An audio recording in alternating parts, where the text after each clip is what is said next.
Big fight ವಿಶೇಷ. ನಾನು ರಮಾಕಾಂತ್. ರಾಜ್ಯದಲ್ಲಿ ಜಾತಿ ಗಣತಿ ಅರ್ಥಾತ್ ಸಾಮಾಜಿಕ ಶೈಕ್ಷಣಿಕ ಆರ್ಥಿಕ ಸಮೀಕ್ಷೆ ಇದು ಮತ್ತೊಮ್ಮೆ ಶುರುವಾಗಿರ್ತಕ್ಕಂಥ ಹಿನ್ನೆಲೆಯಲ್ಲಿ ಇದರಷ್ಟೇ ತೀವ್ರತೆಯಲ್ಲಿ ಇನ್ನೊಂದು ವಿಷಯ ಶುರುವಾಗಿದೆ. ಅದು ಧರ್ಮಗಣತಿ ಅಥವಾ ಪ್ರತ್ಯೇಕ ಧರ್ಮ. ವೀರಶೈವ ಲಿಂಗಾಯತ ಎರಡು ಒಂದೇ ಅಂತ ಕೆಲವರು, ಇಲ್ಲ ವೀರಶೈವರೇ ಬೇರೆ ಲಿಂಗಾಯತರೇ ಬೇರೆ ಅಂತ ಒಬ್ಬರು. ಪ್ರತ್ಯೇಕ ಧರ್ಮದ ಸ್ಥಾನಮಾನ ಬೌದ್ಧರಂತೆ ಸಿಖ್ಖರಂತೆ ಪಾರ್ಸಿಗಳಂತೆ ನಮಗೂ ಇರಬೇಕು ಅಂತ ಹೇಳಿ ಇನ್ನೊಂದು ವರ್ಗ ಇಲ್ಲಿ ಹೋರಾಟವನ್ನು ಮಾಡ್ತಾ ಇದೆ. ಟೈಮ್ ಅಂಡ್ ಅಗೈನ್ ಹಿಂದೆ ಸಿದ್ದರಾಮಯ್ಯನವರು ತಮ್ಮ ಮೊದಲ ಅವಧಿಯಲ್ಲಿ ಸಿ ಎಂ ಆಗಿದ್ದರು. ಆಗ ಪ್ರತ್ಯೇಕ ಲಿಂಗಾಯತ ಧರ್ಮದ ವಿಚಾರ ಮುನ್ನೆಲೆಗೆ ಬಂದಿತ್ತು. ಅದೇ ವಿಚಾರಕ್ಕೆ ಸಂಬಂಧಪಟ್ಟಂತೆ ಸಾಕಷ್ಟು ಚರ್ಚೆಗಳಾದವು. ಇದಾದ ಮೇಲೆ ಮೈತ್ರಿ ಸರ್ಕಾರಗಳು ಬಂದವು, BJP JDS ಮೈತ್ರಿ ಸರ್ಕಾರಗಳೆಲ್ಲ ಬಂದ ಮೇಲೆ ಆವಾಗ ಆನಂತರ BJP ಪ್ರಮುಖವಾಗಿ ಸರ್ಕಾರದಲ್ಲಿ ದೊಡ್ಡ ಭಾಗವಾಯಿತು. ಆಗ ಅವ್ರು ಮಾಡಿದ್ದೇನು ಅಂತ ಹೇಳಿದ್ರೆ, ಕೋಳಿನ ಯಾವ ಥರ ಕಟ್ ಮಾಡಬೇಕು, ಕುರಿನ ಯಾವ ಥರ ಕಟ್ ಮಾಡಬೇಕು, ಒಂದೇ ಏಟು ಕಟ್ ಮಾಡಿದ್ರೆ ತಿನ್ಬೋದಾ, ಇಲ್ಲ ಸ್ವಲ್ಪ ನಿಧಾನ ಕಟ್ ಮಾಡಿ ಹಲಾಲ್ ಮಾಡಿ ತಿಂದರೆ ಹೇಗಿರುತ್ತೆ, ಈ ಥರದ ವಿಚಾರದಲ್ಲಿ ಮತ್ತದೇ ಧರ್ಮ, ಆ ಒಂದು ವಿಚಾರದಲ್ಲಿ ಹಿಜಾಬು ಹಲಾಲು ಇವ್ರ ಕಾಲ ಕಳೆದರು. ಈಗ ಮತ್ತೆ ಈ ಸರ್ಕಾರದಲ್ಲಿ ಜಾತಿ ಗಣತಿ ಅಂತ ಒಂದು ವರ್ಡನ್ನು ಏನು ಕರಿತಾ ಇದ್ದಾರೆ. ಜಾತಿ ಗಣತಿ ಅಲ್ರಿ, ಸಾಮಾಜಿಕ ಶೈಕ್ಷಣಿಕ ಆರ್ಥಿಕವಾಗಿ ಸಮೀಕ್ಷೆ ಮಾಡ್ತಾ ಇದ್ದೀವಿ. ಯಾರ ಬಳಿಯಲ್ಲಿ ಸೌಕರ್ಯಗಳು ಸೌಲಭ್ಯಗಳು ಆರ್ಥಿಕ ಪರಿಸ್ಥಿತಿ ಸರಿ ಇಲ್ವೋ ಅಂಥವರಿಗೆ ಕೊಡ್ತಕ್ಕಂಥ ಉದ್ದೇಶ ಅಷ್ಟೇ ಇರೋದು. ಇದರಲ್ಲಿ ಲಿಂಗಾಯತ ವೀರಶೈವ ಧರ್ಮದ ಮುಖಂಡರುಗಳು ಈಗ ಗುಂಪಾಗಿ ಸಭೆ ಮಾಡ್ತಿರೋದು ಯಾಕೆ, ಸಮಾವೇಶ ಮಾಡ್ತಿರೋದು ಯಾಕೆ, ನಿರ್ಣಯಗಳ ವಿಚಾರದಲ್ಲಿ ತಮ್ಮ ನಿಲುವನ್ನು ತಿಳಿಸ್ತಾ ಇರೋದು ಯಾಕೆ, ಎಲ್ಲ ವಿಚಾರಕ್ಕೆ ಸಂಬಂಧಪಟ್ಟಂತೆ ಡಿಬೇಟ್ ಸ್ಟಾರ್ಟ್ ಮಾಡ್ತಾ ಇದ್ದೀನಿ. ಪಾಲ್ಗೊಳ್ಳೋದಕ್ಕೆ ನಮ್ಮೊಂದಿಗೆ HM ರೇಣುಕಾ ಪ್ರಸನ್ನ ಅವರಿದ್ದಾರೆ, ವೀರಶೈವ ಮಹಾಸಭೆಯ ರಾಷ್ಟ್ರೀಯ ಕಾರ್ಯದರ್ಶಿ. ಸ್ವಾಗತ ನಿಮಗೆ ರೇಣುಕಾ ಪ್ರಸನ್ನ ಅವರೇ, ನಿಮಗೊಂದು ಡಿಬೇಟ್ಗೆ. ಪಾರ್ವತೀಶ್ ಬಿಳಿದಾಳೆ ಅವರಿದ್ದಾರೆ, ಹಿರಿಯ ಪತ್ರಕರ್ತರು. ಸ್ವಾಗತ ನಿಮಗೆ ಪಾರ್ವತೀಶ್ ಅವರೇ ಈ ಡಿಬೇಟ್ಗೆ. ನಟರಾಜ್ ಗೌಡ್ರು ಇದ್ದಾರೆ, ಕಾಂಗ್ರೆಸ್ನ ವಕ್ತಾರರು. ಸ್ವಾಗತ ನಿಮಗೆ ನಟರಾಜ್ ಗೌಡ್ರೆ. ನಟರಾಜ್ ಗೌಡ್ರೆ, ಈಗ ಈ ಒಂದು ಕಡೆ MB ಪಾಟೀಲರು ಮಾತಾಡ್ತಾ ಇದ್ದಾರೆ, ಎಲ್ಲ ಬೇರೆ ಬೇರೆನೇ, ಇದು ವೀರಶೈವರೇ ಬೇರೆ ಲಿಂಗಾಯತರೇ ಬೇರೆ ಅಂಥೇಳಿ. ಈಶ್ವರ ಖಂಡ್ರೆ ಅವರು ಮಾತಾಡ್ತಾರೆ, ವೀರಶೈವರು ಲಿಂಗಾಯತರು ಒಂದೇ ಅಂತ ಹೇಳಿ. ಇನ್ನೊಂದು ಕಡೆ ಇಲ್ಲ ಆಗ ಸ್ವಾಮಿ ಶತಾಯುಷಿಗಳಿದ್ದಾಗ ವೀರಶೈವ ಲಿಂಗಾಯತ ಎಲ್ಲ ಒಂದೇ ಅಂತ ಅವರೇ ಹೇಳಿಬಿಟ್ಟಿದ್ರು ಅಂತ. ಅವರು ಜೀವಂತವಾಗಿದ್ದಾಗಲೇ ಶತಾಯುಷಿಗಳ ಈ ಮಾತಿಗೆ ಎಷ್ಟು ಮಟ್ಟಿಗೆ ಸಹಮತ ಆಯಿತು ನಾವು ನೋಡಿದ್ವಿ. ಅವರು ಬದುಕಿದ ಕಾಲದಲ್ಲಿ ಪೂರ್ತಿ ಗೌರವದೊಂದಿಗೆ ನಾನು ಮಾತಾಡ್ತಾ ಇದ್ದೀನಿ. ಅವರು ಬದುಕಿದ ಕಾಲದಲ್ಲಿ ಎರಡು ಒಂದೇ ಅಂತ ಹೇಳಿದಾಗ್ಲೂ ಅದಕ್ಕೆ ಎಷ್ಟು ಮಟ್ಟಿಗೆ ಅದನ್ನು ರಿಸೀವ್ ಮಾಡಿದ್ರು ಮಾಡಲಿಲ್ಲ, ಇಡೀ ಜಗತ್ತಿಗೆ ಗೊತ್ತಿರ್ತಕ್ಕಂಥ ವಿಚಾರ. ನನ್ನ ಪಾಯಿಂಟು, ಈಗ ನಿಮಗಾಗಲಿ BJPಯವ್ರಿಗಾಗಲಿ ಧರ್ಮದ್ದು ಜಾತಿದು ತರಲಿಲ್ಲ ಅಂದರೆ ನಿಮ್ಮ ರಾಜಕೀಯದ ಬೇಳೆಗಳು ಬೇಯಲ್ವಾ? ಇದೇ ನಿಮ್ಮ ಉಸಿರಾಟನ, ಇದೇ ನಿಮ್ಮ ಅಸ್ತಿತ್ವನ ಅಂತ ನೋಡಿ. ಲಿಂಗಾಯತ ವೀರಶೈವ ಲಿಂಗಾಯತ ಪ್ರತ್ಯೇಕ ಧರ್ಮ ಇದು ಪಕ್ಷಕ್ಕೆ ಸಂಬಂಧಪಟ್ಟಿದ್ದಲ್ಲ, ಇದು ಸರ್ಕಾರಕ್ಕೆ ಸಂಬಂಧಪಟ್ಟಿದ್ದಲ್ಲ. ಆ ಸಮುದಾಯಕ್ಕೆ, ಆ ಸಮಾಜಕ್ಕೆ, ಆ ಮಠಾಧೀಶರಿಗೆ ಅವ್ರಿಗೆ ಸಂಬಂಧಪಟ್ಟಿದ್ದು. ಬಸವ ತತ್ವ ಇವತ್ತಿಂದ ಇಲ್ಲ, ಲಿಂಗಾಯತ ಧರ್ಮ ಆಗಬೇಕು ಅಂತೇಳಿ ಇವತ್ತಿಂದ ಕೂಗಿಲ್ಲ, ನೂರಾರು ವರ್ಷಗಳಿಂದ ಕೂಗಿದೆ. ಅದು ಇವಾಗಲೂ ಇದೆ, ಮಠಾಧೀಶರುಗಳು ಮಾಡ್ತಾ ಇದ್ದಾರೆ. ಇದು ರಾಜಕೀಯ ಪಕ್ಷ ಮಾಡ್ತಾ ಇಲ್ಲ, ಈಗ BJPನೂ ಮಾಡ್ತಾ ಇಲ್ಲ, ಕಾಂಗ್ರೆಸ್ಸು ಮಾಡ್ತಾ ಇಲ್ಲ. ಆದರೆ 2013ರಲ್ಲಿ ಮಾನ್ಯ ಯಡಿಯೂರಪ್ಪನವರು ವೀರಶೈವ ಲಿಂಗಾಯತ ಪ್ರತ್ಯೇಕ ಧರ್ಮ ಬೇಕು ಅಂತೇಳಿ ಪತ್ರ ಬರೆದಿದ್ರು, ತಮ್ಮ ಸಹಿ ಹಾಕಿ 2013ರಲ್ಲಿ. ಮಠಾಧೀಶರುಗಳೆಲ್ಲ ಒಂದು ಸಭೆ ಸೇರಿ ಲಕ್ಷಾಂತರ ಜನ ಸೇರಿ ಒಂದು ಧರ್ಮ ಸಪ್ರೇಟ್ ಆಗಬೇಕು ಅಂತ ಹೇಳ್ತಾ ಇರೋದು ಅವರು ಮಠಾಧೀಶರುಗಳು ಹೊರತು ಪಕ್ಷ ಆಗಲಿ ಸರ್ಕಾರ ಆಗಿ ಅಲ್ಲ. ಆಮೇಲೆ ಅವರಲ್ಲಿ ತೀರ್ಮಾನ ಮಾಡ್ಕೋಬೇಕಾದ್ದು ಇದು ಬರೀ ಲಿಂಗಾಯತನ ವೀರಶೈವ ಲಿಂಗಾಯತನ ಅಂತ ತೀರ್ಮಾನ ಮಾಡ್ಕೋಬೇಕಾದ್ದು ಅವರು. ಸಿದ್ದರಾಮಯ್ಯನವ್ರ ಸರ್ಕಾರ ಯಡಿಯೂರಪ್ಪನವ್ರ ಆಸೆಯನ್ನು ಪೂರೈಸಬೇಕು ಅಂತ ಹೇಳಿ ಹೆಜ್ಜೆ ಇಟ್ಟಿದ್ದು ಅದೇ ಉದ್ದೇಶ. ಸರ್ಕಾರ ಯಡಿಯೂರಪ್ಪನವರ ಆಜ್ಞೆ ಏನಿತ್ತೋ ಆಜ್ಞೆಯನ್ನ ಪಾಲಿಸೋದಕ್ಕೆ ಅಂತ ಹೇಳಿ ಸಿದ್ದರಾಮಯ್ಯನವರು ಕಾಯಾವಾಚ ಮನಸ್ಸ ನಿಂತು ಬಿಟ್ಟಿದ್ರು ಅವತ್ತು. ನೋಡಿ, ಯಾವುದೇ ಸರ್ಕಾರ ಬಂದರೂ ಕೂಡ ಜನರ ಕೂಗಿದೆಯಲ್ಲ ಅದಕ್ಕೆ ಕಿವಿಗೊಡಬೇಕು, ಸ್ಪಂದಿಸಬೇಕು. ಯಡಿಯೂರಪ್ಪನವ್ರ ಮಾತಾಗಿತ್ತ, ಇಡೀ ಸಮುದಾಯದ ಮಾತಾಗಿತ್ತ, ಜನರ ಕೂಗಾಗಿ. ಯಾರು ಜನ ದಂಗೆ ಎದ್ದು ಬಿಟ್ಟಿದ್ರು ರೋಡಲ್ಲಿ. ನೋಡಿ, ಈಗ ಯಾರು ದಂಗೆ ಹೇಳ್ಬೇಕಾ, ಯಾರು ದಂಗೆ ಹೇಳ್ಬಾರ್ದಾ, ಬಸವತತ್ವ ಪಾಲಿಸೋಂಥವ್ರು ಯಾರು, ವೀರಶೈವ ಬಸವತತ್ವವನ್ನು ಪಾಲಿಸೋಂಥವ್ರು ಯಾರು, ಅದು ನಾವು ಇವತ್ತು ತೀರ್ಮಾನ ಮಾಡೋಂಥದ್ದಲ್ಲ. ಅದು ನಾವು ಚರ್ಚೆ ಮಾಡ್ಬೋದು, ಈ ಮುನ್ನೆಲೆಗೆ ಬಂದಿರೋದ್ರಿಂದ ಚರ್ಚೆ ಮಾಡ್ಬೋದು. ನಾನು ಒಕ್ಕಲಿಗನಾಗಿ ಬಸವ ಅನ್ಯಾಯಿ. ನಾನು ಬಸವತತ್ವನ ಮುಂಚೆ ಕಾಯಕ ತತ್ವ, ಸಮಾನತೆಯ ತತ್ವ, ಸಮಾಜ, ಮಹಿಳೆಗೆ ಗೌರವ ಕೊಡುವಂಥದ್ದು, ಅಂಥದ್ರ ಬಗ್ಗೆ ನಾನು ಬಹಳ ಮೆಚ್ಚಿಕೊಂಡು ಅದನ್ನ ಅನುಸರಿಸುವಂತ ಮೆಚ್ಕೊಳ್ಳೋದು ಬೇಡ. ಬಸವ ಧರ್ಮ, ಲಿಂಗಾಯತ ಪ್ರತ್ಯೇಕ ಧರ್ಮ ಅಂತ ನಟರಾಜ್ ಗೌಡ್ರು ಲಿಂಗಾಯತ ಧರ್ಮ ಕನ್ವರ್ಟ್ ಆಗೋದು ಬೇರೆ ಗೌಡ್ರೆ. ಕನ್ವರ್ಟ್ ಆದ ವಿಷಯ ಅಲ್ಲ, ಇಷ್ಟಪಡೋದು ಬೇರೆ. ಬಸವಣ್ಣ ಅವ್ರನ್ನ ನಿಮ್ಗೆ ಹೇಳಿದೆ ಇಷ್ಟಲಿಂಗ ಧಾರಣೆ ಮಾಡ್ಬಿಟ್ಟು ಕನ್ವರ್ಟ್ ಆಗಿ ನೋಡೋಣ, ನೀವು ಆಗ್ತೀರಾ ನೋಡ್ರೆ? ಆಗ್ಬಿಡಿ ನೋಡೋಣ ನೀವು. ತತ್ವವನ್ನು ಪಾಲಿಸೋದು ಅದು ಎಲ್ಲರೂ ಮಾಡಬಹುದು. ಆದರ್ಶ ಅದು ಆದರ್ಶ ನಾನು ಕನ್ವರ್ಟ್ ತೋರಿಸ್ಬಿಡಿ ನೋಡೋಣ. ಆದರ್ಶನೇ ನಾನು ನಿಮ್ಮ ಹತ್ರ ಆದರ್ಶನೇ ಮಾತಾಡ್ತಾ ಇರೋದು. 7 ಕೋಟಿ ಕನ್ನಡಿಗರು ಮೆಚ್ಚುವಂಥ ತತ್ವ ಬಸವ ತತ್ವ. 7 ಕೋಟಿ ಕನ್ನಡಿಗರು ಮೆಚ್ಚುತ್ತಾರೆ. ಇಡೀ ಪ್ರಪಂಚಕ್ಕೆ ಅದನ್ನು ಹಂಚುವಂಥ ಅವಕಾಶ ಇದೆ. ಅದಕ್ಕೇನೆ ಮನೆ ಸಿದ್ದರಾಮಯ್ಯನವರು ಅವರ ಭಾವಚಿತ್ರವನ್ನು ಎಲ್ಲ ಸರ್ಕಾರಿ ಕಚೇರಿಗಳಲ್ಲಿ ಹಾಕಿಸಿ ಅವ್ರನ್ನ ಸಾಂಸ್ಕೃತಿಕ ನಾಯಕ ಅಂತ ಬಿಂಬಿಸಿ, ಯಾಕಂದರೆ ಅದು ಗೌರವ ಕೊಡಬೇಕಾದ ಸರ್ಕಾರ, ಎಲ್ಲ ಸರ್ಕಾರಗಳು ಗೌರವ ಕೊಡಬೇಕು ಆ ರೀತಿ ಅದಕ್ಕೆ. ಆದರೆ ಧರ್ಮ ಅಂತ ತೀರ್ಮಾನ ಮಾಡಬೇಕಾದ್ದು ಆ ಮಠಾಧೀಶರು, ಆ ಸಮುದಾಯದವ್ರು ಮಾತ್ರ ಹೊರತು, ಅದಕ್ಕೆ ಮಾನ್ಯತೆ ಕೊಡಬೇಕಾಗಿರೋದು ಕೇಂದ್ರ ಸರ್ಕಾರ ಮಾತ್ರ ಹೊರತು ರಾಜ್ಯ ಸರ್ಕಾರ ಅಲ್ಲ. ಆದ್ರೆ ಆ ಸಮುದಾಯದವರು, ಆ ಮಠಾಧೀಶರು ಅವರೆಲ್ಲ ಕುಳಿತುಕೊಂಡು, ಹಿರಿಯ ನಾಯಕರೆಲ್ಲ ಕುಳಿತುಕೊಂಡು, ಪಕ್ಷಾತೀತವಾಗಿ ಕುಳಿತುಕೊಂಡು ತೀರ್ಮಾನ ಮಾಡಿ, ಕೇಂದ್ರ ಸರ್ಕಾರದ ಸಚಿವರುಗಳಿದ್ದಾರೆ, ಸಂಸದರುಗಳಿದ್ದಾರೆ, ಕೇಂದ್ರ ಸರ್ಕಾರಕ್ಕೆ ಮನವಿ ಮಾಡಿ ತೀರ್ಮಾನ ಮಾಡ್ಕೊಂಡ್ರೆ ಕ್ಯಾಬಿನೆಟ್ ಅಲ್ಲಿ 2 ಸಚಿವರು 2 ದಾರಿಯಲ್ಲಿ ಮಾತಾಡ್ತಾರೆ. ನಿಮ್ ಕ್ಯಾಬಿನೆಟ್ ಅಪ್ಪ, ಇದೇನು ಬಿಜೆಪಿ ನಾಯಕ ಹೇಳ್ತಿಲ್ಲ ನಾನು. ಅವರು ಈಗ ಮಾಧ್ಯಮ ಮುಂದೆ ಮಾತಾದ್ರು, ನಾಳೆ ಅವರು ಮಠದ ಯಾವ್ದಾದ್ರು ಮಠಾಧೀಶರ ಮುಂದೆ ಕೂತ್ಕೊಂಡು ಚರ್ಚೆ ಮಾಡಿ ತೀರ್ಮಾನ ಮಾಡ್ಕೊಂತಾರೆ. ಅದರೊಳಗೆ ಯಾರಿಗೂ ಇಲ್ಲಿ ನಮ್ಗೆ ಅಸಮ್ಮತಿ ಇಲ್ಲ, ನನಗೆ ಅಸಮಾಧಾನ ಇಲ್ಲ. ಅವರು ಸಮ್ಮತಿ ಮಾಡ್ಕೋಬೇಕಾದ್ದು ಅವ್ರಿಗೆ ಸೇರುವಂಥ ವಿಷಯ ಇಲ್ಲ. ಅದಕ್ಕೆ ವೀರಶೈವ ಲಿಂಗಾಯತ ಅಂತ ಬೇಕಾ, ಲಿಂಗಾಯತ ಅಂತ ಬೇಕಾ, ನಾಳೆ ಕಾಲಮಲ್ಲಿ ಏನು ಬರೆಸ್ಬೇಕು ತೀರ್ಮಾನ ಮಾಡ್ಕೋಬೇಕು ಆ ಸಮುದಾಯದವರು. ಒಕ್ಕಲಿಗ ಧರ್ಮ, ಗೌಡ ಧರ್ಮ ನಾಳೆ ಶುರು ಆಗುತ್ತೆ. ಒಕ್ಕಲಿಗರು ಬೇರೆ, ಗೌಡ್ರು ಬೇರೆ ರೀ, ಅದೆರಡು ಬೇರೆ ಬೇರೆ. ಗೌಡ್ರು ಅನ್ನೋದು ಎರಡು ಎಷ್ಟೋ ಜಾತಿಗಳಲ್ಲಿವೆ. ಓಕೆನಾ ನಿಮ್ಗದು? ನೋಡ್ರಿ, ಗೌಡ ಅನ್ನೋದು ಒಂದು ಅಧಿಕಾರ. ಅಲ್ಲಿಗೆ ಈಗ ನಾನು ನೋಡಿ, ಈಗ ಕುರುಬರಲ್ಲಿ ಗೌಡ್ರಿದ್ದಾರೆ, ಗೊಲ್ಲರಲ್ಲಿ ಗೌಡ್ರಿದ್ದಾರೆ, ಅವರೆಲ್ಲ ನಾಯಕತ್ವ ಅಂತ. ಅದಕ್ಕೆ ಊರ ಯಜಮಾನಿಕೆ ಅಂತ. ಒಕ್ಕಲಿಗರು ಹೊಲ ಉಳುವಂಥವ್ರು, ಆಯ್ತಾ? ಒಕ್ಕಲಿಗರಲ್ಲಿ ಈಗ ಕುವೆಂಪು ತತ್ವ ಬಂತಪ್ಪ, ಕುವೆಂಪು ವಿಶ್ವಮಾನವ ತತ್ವ ಅಂತ ಹೇಳಿದ್ರು. ಅದನ್ನೇ ಪಾಲಿಸ್ಬಿಟ್ಟು ಇರೋ ನಾವು 80 ಲಕ್ಷ ಜನ ಒಕ್ಕಲಿಗರಿದ್ದೀವಿ, ನಾವೆಲ್ಲ ಒಂದು ವಿಶ್ವಮಾನವ ಧರ್ಮಬೇಕು ಅಂತ ಹೇಳಿದ್ರೆ ಈಗ ನಾವು ತಡೆಕಾಯ್ತದ? ಅವ್ರ ಆಚರಣೆ, ಅವ್ರ ಇಷ್ಟ. ವಿಶ್ವಮಾನವ ತತ್ವ ಅಂದ್ರೆ ಏನು, ವಿಶ್ವಮಾನವ ಧರ್ಮ ಅಂದ್ರೆ ಏನು, ಅದನ್ನ ಯಾವುದನ್ನೇ ಜಾತಿ ಮತಗಳನ್ನ ಕಿತ್ತೊಗೆದು ವಿಶ್ವಮಾನವ ಆತಂಕನ ಬಿತ್ತಿರೋದು ಯಾರು? ರೇಣುಕಾ ಪ್ರಸನ್ನ ಅವ್ರು. ನನಗೆ ಗೊತ್ತಿಲ್ಲಪ್ಪ ಇದು ಇಷ್ಟೊಂದು ಆತಂಕದಲ್ಲಿ. ಅವಾಗ ಸಭೆ ಸೇರ್ತೀರಾ, ದೊಡ್ಡ ಗ್ರೌಂಡ್ಗಳು, ಸ್ವಾಮೀಜಿಗಳೆಲ್ಲ ಸಭೆ ಸೇರಿಬಿಡ್ತಾರೆ, ಜನಗಳು ಕನ್ಫ್ಯೂಸ್ ಮಾಡ್ತಿದ್ರು, ಅವರೇ ಕನ್ಫ್ಯೂಸ್ ಆಗ್ತಿದ್ದಾರೋ, ರಾಜಕಾರಣಿಗಳು ಕನ್ಫ್ಯೂಸ್ ಮಾಡ್ತಿದ್ದಾರೋ, ಅಲ್ಲಿ ಒಬ್ಬೊಬ್ಬ ನಾಯಕ ಒಂದೊಂಥರ, ಒಬ್ಬರು ಇಲ್ಲ ವೀರಶೈವರು ಲಿಂಗಾಯತರು ಒಂದೇ ಅಂತಾರೆ, ಇಲ್ಲ ಒಬ್ರು ಬೇರೆ ಬೇರೆ ಅಂತಾರೆ. ಯಾಕೆ ಪ್ಯಾನಿಕ್ ಕ್ರಿಯೇಟ್ ಮಾಡ್ತಿರೋದು ಯಾರು? ಇದ್ರ ಹಿಂದೆ ಇರೋದು ಯಾರು? ಈಗ ವಿಶೇಷವಾಗಿ ರಮಾಕಾಂತ್ ಅವರು ನೀವು ಗಮನಿಸಿ, ಇಂಥ ಗೊಂದಲಗಳು ಯಾವಾಗ ಸೃಷ್ಟಿಯಾದವು? ಇದು 10 ವರ್ಷಗಳ ಹಿಂದೆ ಯಡಿಯೂರಪ್ಪನವರು ಅರ್ಜಿ ಹಾಕಿದ್ರು ಅಂದಾಗ. ಅದ್ರ ಬಗ್ಗೆ ಕ್ಲಾರಿಫಿಕೇಶನ್ ಕೊಡ್ತೀನಿ. ಪಾಪ ಅವ್ರು ಯಡಿಯೂರಪ್ಪ ಒಬ್ಬರೇ ಅಲ್ಲ, ನಮ್ಮ ಸಮುದಾಯದ ಎಲ್ಲ ಪಕ್ಷದ ಎಲ್ಲ ಜನಪ್ರತಿನಿಧಿಗಳು ಸೈನ್ ಮಾಡಿದ್ದಾರೆ. ವಿಶೇಷವಾಗಿ ಯಡಿಯೂರಪ್ಪ ಅವರು ಒಬ್ಬರೇ ಅಲ್ಲ, ಕಾಂಗ್ರೆಸ್ ಅವರು ಮಾಡಿದ್ದಾರೆ, ಬಿಜೆಪಿ ಅವರು ಮಾಡಿದ್ದಾರೆ, ಜನತಾದಳದ ಆಗಿದ್ದ ಎಲ್ಲ ನಮ್ಮ MLAಗಳು MP ಗಳು ಸಹಿ ಮಾಡಿದ್ದಾರೆ. ಅದಕ್ಕೆ ಕೇಂದ್ರ ಸರ್ಕಾರಕ್ಕೆ ಅದು ಮನವಿಯನ್ನು ಸಹ ನಾವು ಕೊಟ್ಟಿದ್ದೀವಿ ಮಹಾಸಭಾ ವತಿಯಿಂದ. ಅದು ನಮ್ಮ ಬೇಡಿಕೆ ಅದು ಅಲ್ಲೇ ಇದೆ.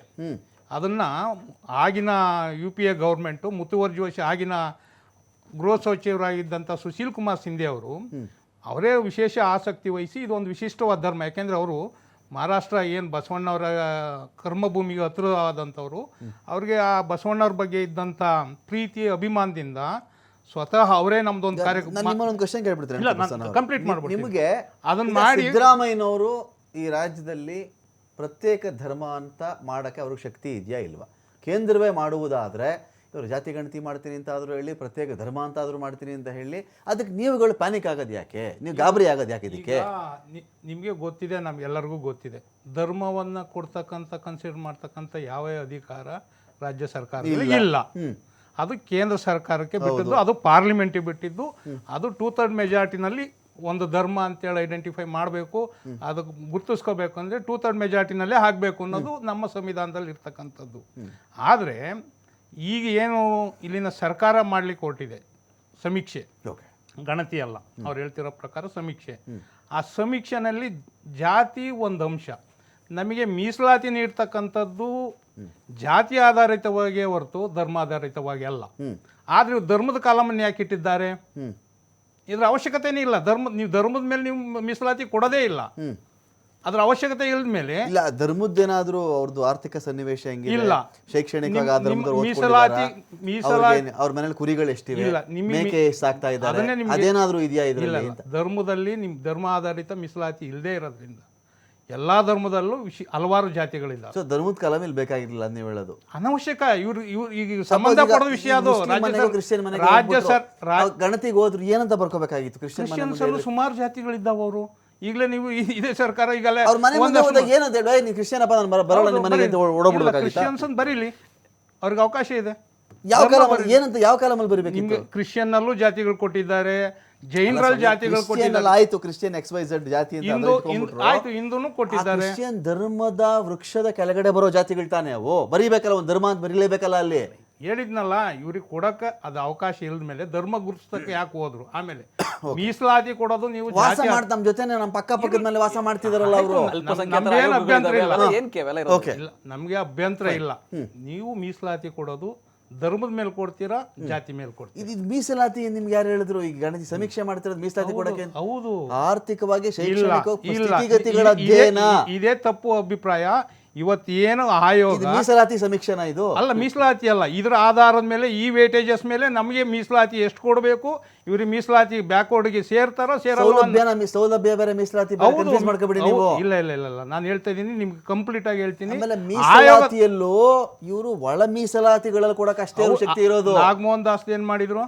ಒಳ ಮೀಸಲಾತಿ ಅಲ್ಲ, ಫಸ್ಟ್ ಅವ್ರ ಸಂಖ್ಯೆ ತಗೊಂಡ್ರು, ಯಾರ್ಯಾರು ಎಷ್ಟೆಷ್ಟು ಇದಾರೆ ಅಂತೇಳಿ. ಅದರಲ್ಲಿ ಇವ್ರು ಇಷ್ಟು ಇದಾರೆ, ಅವರಿಗೆ ಅವ್ರ ಪರ್ಸೆಂಟೇಜ್ ಮೀಸಲಾತಿ ಕೊಟ್ಟರು. ಇದೊಂದು ಪಾರ್ವತೀಶ್ ಅವರು ಇದನ್ನು ಟೀಸ್ ಮಾಡಿಬಿಡೋ ಕೆಲಸಗಳು ಇವೆಲ್ಲವೂ ಕೂಡ ಗಾಬರಿ ಹುಟ್ಟಿಸ್ಬಿಡೋದು.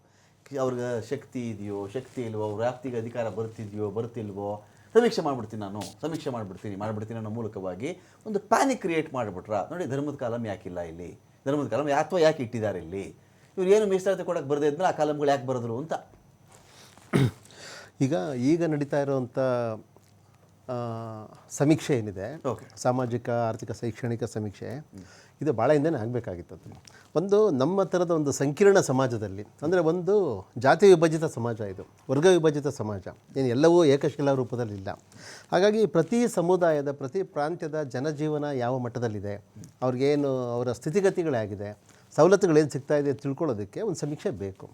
ಅದರಲ್ಲಿ ಧರ್ಮದ ಕಾಲಂ ಅನ್ನೋದು ಅದು ಬಹಳ ದೊಡ್ಡ ಏನು ವಿವಾದ ಮಾಡುವಂಥ ವಿಚಾರ ಏನಲ್ಲ. ಸಹಜವಾಗಿ ನಮ್ಮ ಸಮಾಜದಲ್ಲಿ ಬ್ರಾಹ್ಮಣ ಸಮುದಾಯದವರು, ಸನಾತನ ಧರ್ಮೀಯರು, ಬ್ರಾಹ್ಮಣ ಧರ್ಮೀಯರಿದ್ದಾರೆ, ಲಿಂಗಾಯತ ಧರ್ಮೀಯರಿದ್ದಾರೆ, ಬೌದ್ಧರಿದ್ದಾರೆ, ಜೈನರಿದ್ದಾರೆ, ಕ್ರಿಶ್ಚಿಯನ್ರಿದ್ದಾರೆ, ಮುಸಲ್ಮಾನರಿದ್ದಾರೆ, ಇನ್ನಿತರ ಬೇರೆ ಬೇರೆ ಅಲ್ಪಸಂಖ್ಯಾತ ಸಮುದಾಯಗಳು ಬೇಕಾದಷ್ಟು ಜನ ಇದ್ದಾರೆ. ಆ ಕಾಲಂ ಇಡೋದ್ರಿಂದ ಇದು ಸಮಸ್ಯೆ ಏನಿಲ್ಲ ಇದು. ಬಟ್ ಏನಂದರೆ, ಒಂದು ನಿಖರವಾದ ವೈಜ್ಞಾನಿಕ ರೀತಿಯಲ್ಲಿ ಅಧ್ಯಯನ ಮಾಡಿರೋ ನಿಖರವಾದ ಅಂಕಿಅಂಶ ಇರೋದು ಎಲ್ಲ ಆಧುನಿಕ ಸಮಾಜಗಳ ಲಕ್ಷಣ. ಅದು ನಮ್ಮ ಪಾರ್ಲಿಮೆಂಟರಿ ಡೆಮಾಕ್ರಸಿ ಒಳಗಡೆ ನೀವು ಯಾವುದೇ ಸವಲತ್ತು ಇರೋದು, ಸಂಪನ್ಮೂಲ, ಉದ್ಯೋಗ ಏನೇ ಇರಲಿ, ನೀವು ಅದನ್ನು ಹಂಚಿಕೆ ಮಾಡುವಾಗ ಆಯಾ ಸಮುದಾಯದ ಸಂಖ್ಯೆ ಏನಿದೆ ಅದು ನ್ಯಾಯಬದ್ಧವಾಗಿ ಅವ್ರಿಗೇನು ಅರ್ಹತೆ ಇದೆ. ಲಿಂಗಾಯತರನ್ನ, ವೀರಶೈವರನ್ನ ಅಕಸ್ಮಾತ್ ಪ್ರತ್ಯೇಕ ಧರ್ಮದ ಸ್ಥಾನಮಾನ ಅವರಿಗೆ ಸಿಕ್ಕು ಹಿಂದೂ ಧರ್ಮದಿಂದ ಅವ್ರು ಆಚೆ ಹೋದರೆ ಅದು BJPಗೆ ಕೊಡಬಹುದಾದಂಥ ಪೆಟ್ಟ. ಆ ಕಾರಣಕ್ಕೆ ನಡೀತಾ ಇದೆ ಷಡ್ಯಂತ್ರಗಳ ಇವು. ಆಯ್ತು, ಅವ್ರು ಹಿಂದೂ ಧರ್ಮದವರಲ್ಲಪ್ಪ, ಅವ್ರು ಲಿಂಗಾಯತ ಧರ್ಮದವರು ಅಥವಾ ವೀರಶೈವ ಲಿಂಗಾಯತ ಧರ್ಮದವರು ಅಥವಾ ವೀರಶೈವ ಧರ್ಮದವರು. ಹಾಗಾದ್ರೆ ಮಾಡೋದ್ರಿಂದ ಹಿಂದೂಗಳ ಸಂಖ್ಯೆ ಕಡಿಮೆ ಆಗ್ಬಿಡ್ತಾರೆ ರಾಜ್ಯದಲ್ಲಿ. ಎಲ್ಲಿಗೆ ಬಂದು ತಲುಪುತ್ತೆ ಅಂತಂದ್ರೆ, ಇದು ಉದ್ದೇಶನ ಹುನ್ನಾರವ. ಎಲ್ಲಿಗೆ ಬಂದು ತಲುಪುತ್ತೆ ಅಂದರೆ, ಆತ್ಮನಿರ್ಭರ್ ಭಾರತ ಅನ್ನೋದು ಡೋಂಗಿ, ಭಾರತ ಪ್ರಬಲ ಆರ್ಥಿಕತೆ ಆಗ್ತಿದೆ ಅನ್ನೋದು ಡೋಂಗಿ, ಇವರು ಕೇವಲ ಧರ್ಮದ ಆಧಾರದಲ್ಲೇ ನಡೆಸ್ತಾ ಇದ್ದಾರೆ ಅಂತ ಬಂದು ತಲುಪಿಡುತ್ತೆ ಇದು. ಲಿಂಗಾಯತರು ಹಿಂದೂ ಧರ್ಮದ ಭಾಗವಾಗಿರ್ತಾರೋ ಪ್ರತ್ಯೇಕವಾಗಿರ್ತಾರೋ, ದೇಶ ಕಟ್ತೀನಿ ಅಂತ ಹೋಗೋರಿ ಇದನ್ನು ಕಟ್ಕೊಂಡು ಏನಾಗಬೇಕಾಗಿದೆ? ಜನಾಭಿಪ್ರಾಯಕ್ಕೆ ಮಾನ್ಯತೆ ಕೊಡಬೇಕು. ಇದು ಸಿದ್ದರಾಮಯ್ಯನವರಿಂದ ಆಗ್ತಿರೋದಲ್ಲ, ಇದು ಇನ್ಯಾರೋ ಒಬ್ಬ ರಾಜಕಾರಣಿ ಚಿತಾವಣೆಯಿಂದ ಆಗ್ತಿರೋದಲ್ಲ, ಯಡಿಯೂರಪ್ಪನವರಿಂದನೂ ಆಗ್ತಿರೋದಲ್ಲ. ರಮಾಕಾಂತ್ ನೋಡಿ, ಮಹಾರಾಷ್ಟ್ರದಲ್ಲಿ ದೊಡ್ಡ ಸಂಖ್ಯೆಯಲ್ಲಿ ಲಿಂಗಾಯತ ಸಮುದಾಯದವರು ಇದ್ದಾರೆ, ಆಂಧ್ರದಲ್ಲಿದ್ದಾರೆ, ತೆಲಂಗಾಣದಲ್ಲಿದ್ದಾರೆ, ತಮಿಳುನಾಡಲ್ಲಿದ್ದಾರೆ. ಇದು ಹಲವಾರು ರಾಜ್ಯಗಳಲ್ಲಿ ಕೇಳಿ ಬರ್ತಾ ಇರೋಂಥ ನಿರಂತರ ಕೂಗು. ಇದು ನಮ್ಮ ಸಂವಿಧಾನದಲ್ಲಿ ಅವಕಾಶ ಇದೆಯಾ ಇಲ್ವಾ ಅಂದರೆ ಖಂಡಿತ ಅವಕಾಶ ಇದೆ. ಅದು 2/3 ಮೆಜಾರಿಟಿಯಲ್ಲೇ ಪಾರ್ಲಿಮೆಂಟಲ್ಲಿ ಪಾಸಾಗಬೇಕಾ ಇಲ್ವಾ ಅನ್ನೋದು, ಜನರ ಆಶೋತ್ತರಗಳಿಗೆ ನೀವು ಬೆಲೆ ಕೊಡ್ತೀರಾ ಇಲ್ವಾ ಅನ್ನೋದ್ರ ಮೇಲಿದೆ. ಚುನಾವಣಾ ವೋಟ್ ಶೇರ್ ಎಷ್ಟಿದೆ ಇದರಲ್ಲಿ, ನನ್ನ ಚುನಾವಣೆಯ ಲಾಭ ನಷ್ಟ ಏನು ಅಂತ ನೋಡ್ತಾರೆ ಅಂತಂದರೆ ಅವ್ರಿಗೆ ಬೇರೆ ಏನು ಪೂರ್ಣ ಇಲ್ಲ ಅವ್ರ ಹತ್ರ. ಪ್ರತ್ಯೇಕ ಧರ್ಮ ಮಾಡಲಿಕ್ಕೆ ಎಲ್ಲ ಸಂವಿಧಾನಕ್ಕೆ, ಪಾರ್ಲಿಮೆಂಟ್ಗೆಲ್ಲ ಹಾಕಿದ್ದಾಗ ಸಿದ್ದರಾಮಯ್ಯನವ್ರು ಬಂದು ಜಾತಿ ಹೊಡೆದ್ಬಿಟ್ರು, ಸಿದ್ದರಾಮಯ್ಯನವ್ರು ಬಂದು ಧರ್ಮ ಹೊಡೆದ್ಬಿಟ್ರು. ಈ ಟ್ಯಾಗ್ ಲೈನು ಇದೆಯಲ್ವ ಸಿದ್ದರಾಮಯ್ಯನವ್ರಿಗೆ? ನೋಡಿ, ಅವ್ರು ಬಲಿಪಶುನ ಹಂಗಾದ್ರದಲ್ಲಿ, ಅಥವಾ ಸಿದ್ದರಾಮಯ್ಯನವರು ಇಂಟೆನ್ಷನ್ ಇಟ್ಕೊಂಡೇ ಮಾಡ್ತಿರೋ ಕೆಲಸನ? ಈಗ ಅವ್ರಿಗೆ ಆ ಉದ್ದೇಶ ಇದೆಯೋ ಇಲ್ವೋ ಬೇರೆ ವಿಚಾರ. ಈ ಸಮಾಜದಲ್ಲಿ ಹಾಗಾದ್ರೆ ಸಿದ್ದರಾಮಯ್ಯನವ್ರ ಆಬ್ಸೆನ್ಸಲ್ಲಿ ನಾವು ಮಾತಾಡೋಣ, ಅವ್ರಿಲ್ಲ ಅಂತ ಅಂದ್ಕೊಂಡು, ಅವರಿಲ್ಲ ಸೀನಲ್ಲಿ ಇಲ್ಲ ಅಂತ. ಏನಾಗಾದ್ರೆ ನಮ್ಮ ಕರ್ನಾಟಕ ಸಮಾಜ, ಭಾರತ ಸಮಾಜದಲ್ಲಿ ಈಗಾಗಲೇ ಒಮ್ಮತ, ಐಕ್ಯತೆ ಎಲ್ಲ ಇದ್ಬಿಟ್ಟಿದೆಯಾ? ಹಾಗಾದ್ರೆ ಇವರು ಬಂದೇನು ಹೊಡಿಬೇಕಾ ಇದನ್ನು? ಈಗಾಗಲೇ ಇದು ಜಾತಿ ವಿಭಜಿತ ಸಮಾಜ. ಹಿಂದೂ ಧರ್ಮದ ಅಥವಾ ಏನೀಗ ಅವರು ವೈದಿಕ ಧರ್ಮ ಅಂತ ನಾವು ಹೇಳ್ತೀವಿ, ಎಲ್ಲಿದೆ ಸಮಾನತೆ? ಮಠಾಧೀಶ್ವರರ ಫೋಟೋಗಳಿದೆ ನೋಡಿ, ಬ್ರಾಹ್ಮಣ ಸ್ವಾಮೀಜಿಗಳು ಮೇಲ್ಗಡೆ ಕೂತಿರ್ತಾರೆ, 2 ಸ್ಟೆಪ್ ಕೆಳಗಡೆ ಶೂದ್ರ ಸ್ವಾಮೀಜಿಗಳನ್ನು ಕೂರಿಸಿರ್ತಾರೆ. ನೀವು ಮಠಗಳಿಗೆ ಹೋಗಿ, ನೀವು ಇವತ್ತು ಲಿಂಗಾಯತ ಧರ್ಮೀಯರು, ಲಿಂಗಾಯತ ಮಠಗಳು ಕೊಟ್ಟಷ್ಟು ವಿದ್ಯಾದಾನವನ್ನು, ಅನ್ನದಾನವನ್ನು ಯಾವ ಬ್ರಾಹ್ಮಣ ಮಠಗಳು ಕೊಡಲಿಲ್ಲ. ಯಾವ ಪೇಜಾವರರು ಹಿಂದೂ ಧರ್ಮೀಯರು ಒಗ್ಗಟ್ಟಾಗಬೇಕು ಅಂತ ಮಾತಾಡ್ತಾರಲ್ಲ, ಅವ್ರ ಮಠದಲ್ಲಿ ಯಾರನ್ನಾದ್ರೂ ಕೂರಿಸಿ ಊಟ ಹಾಕ್ತಾರೆ ಇವರು?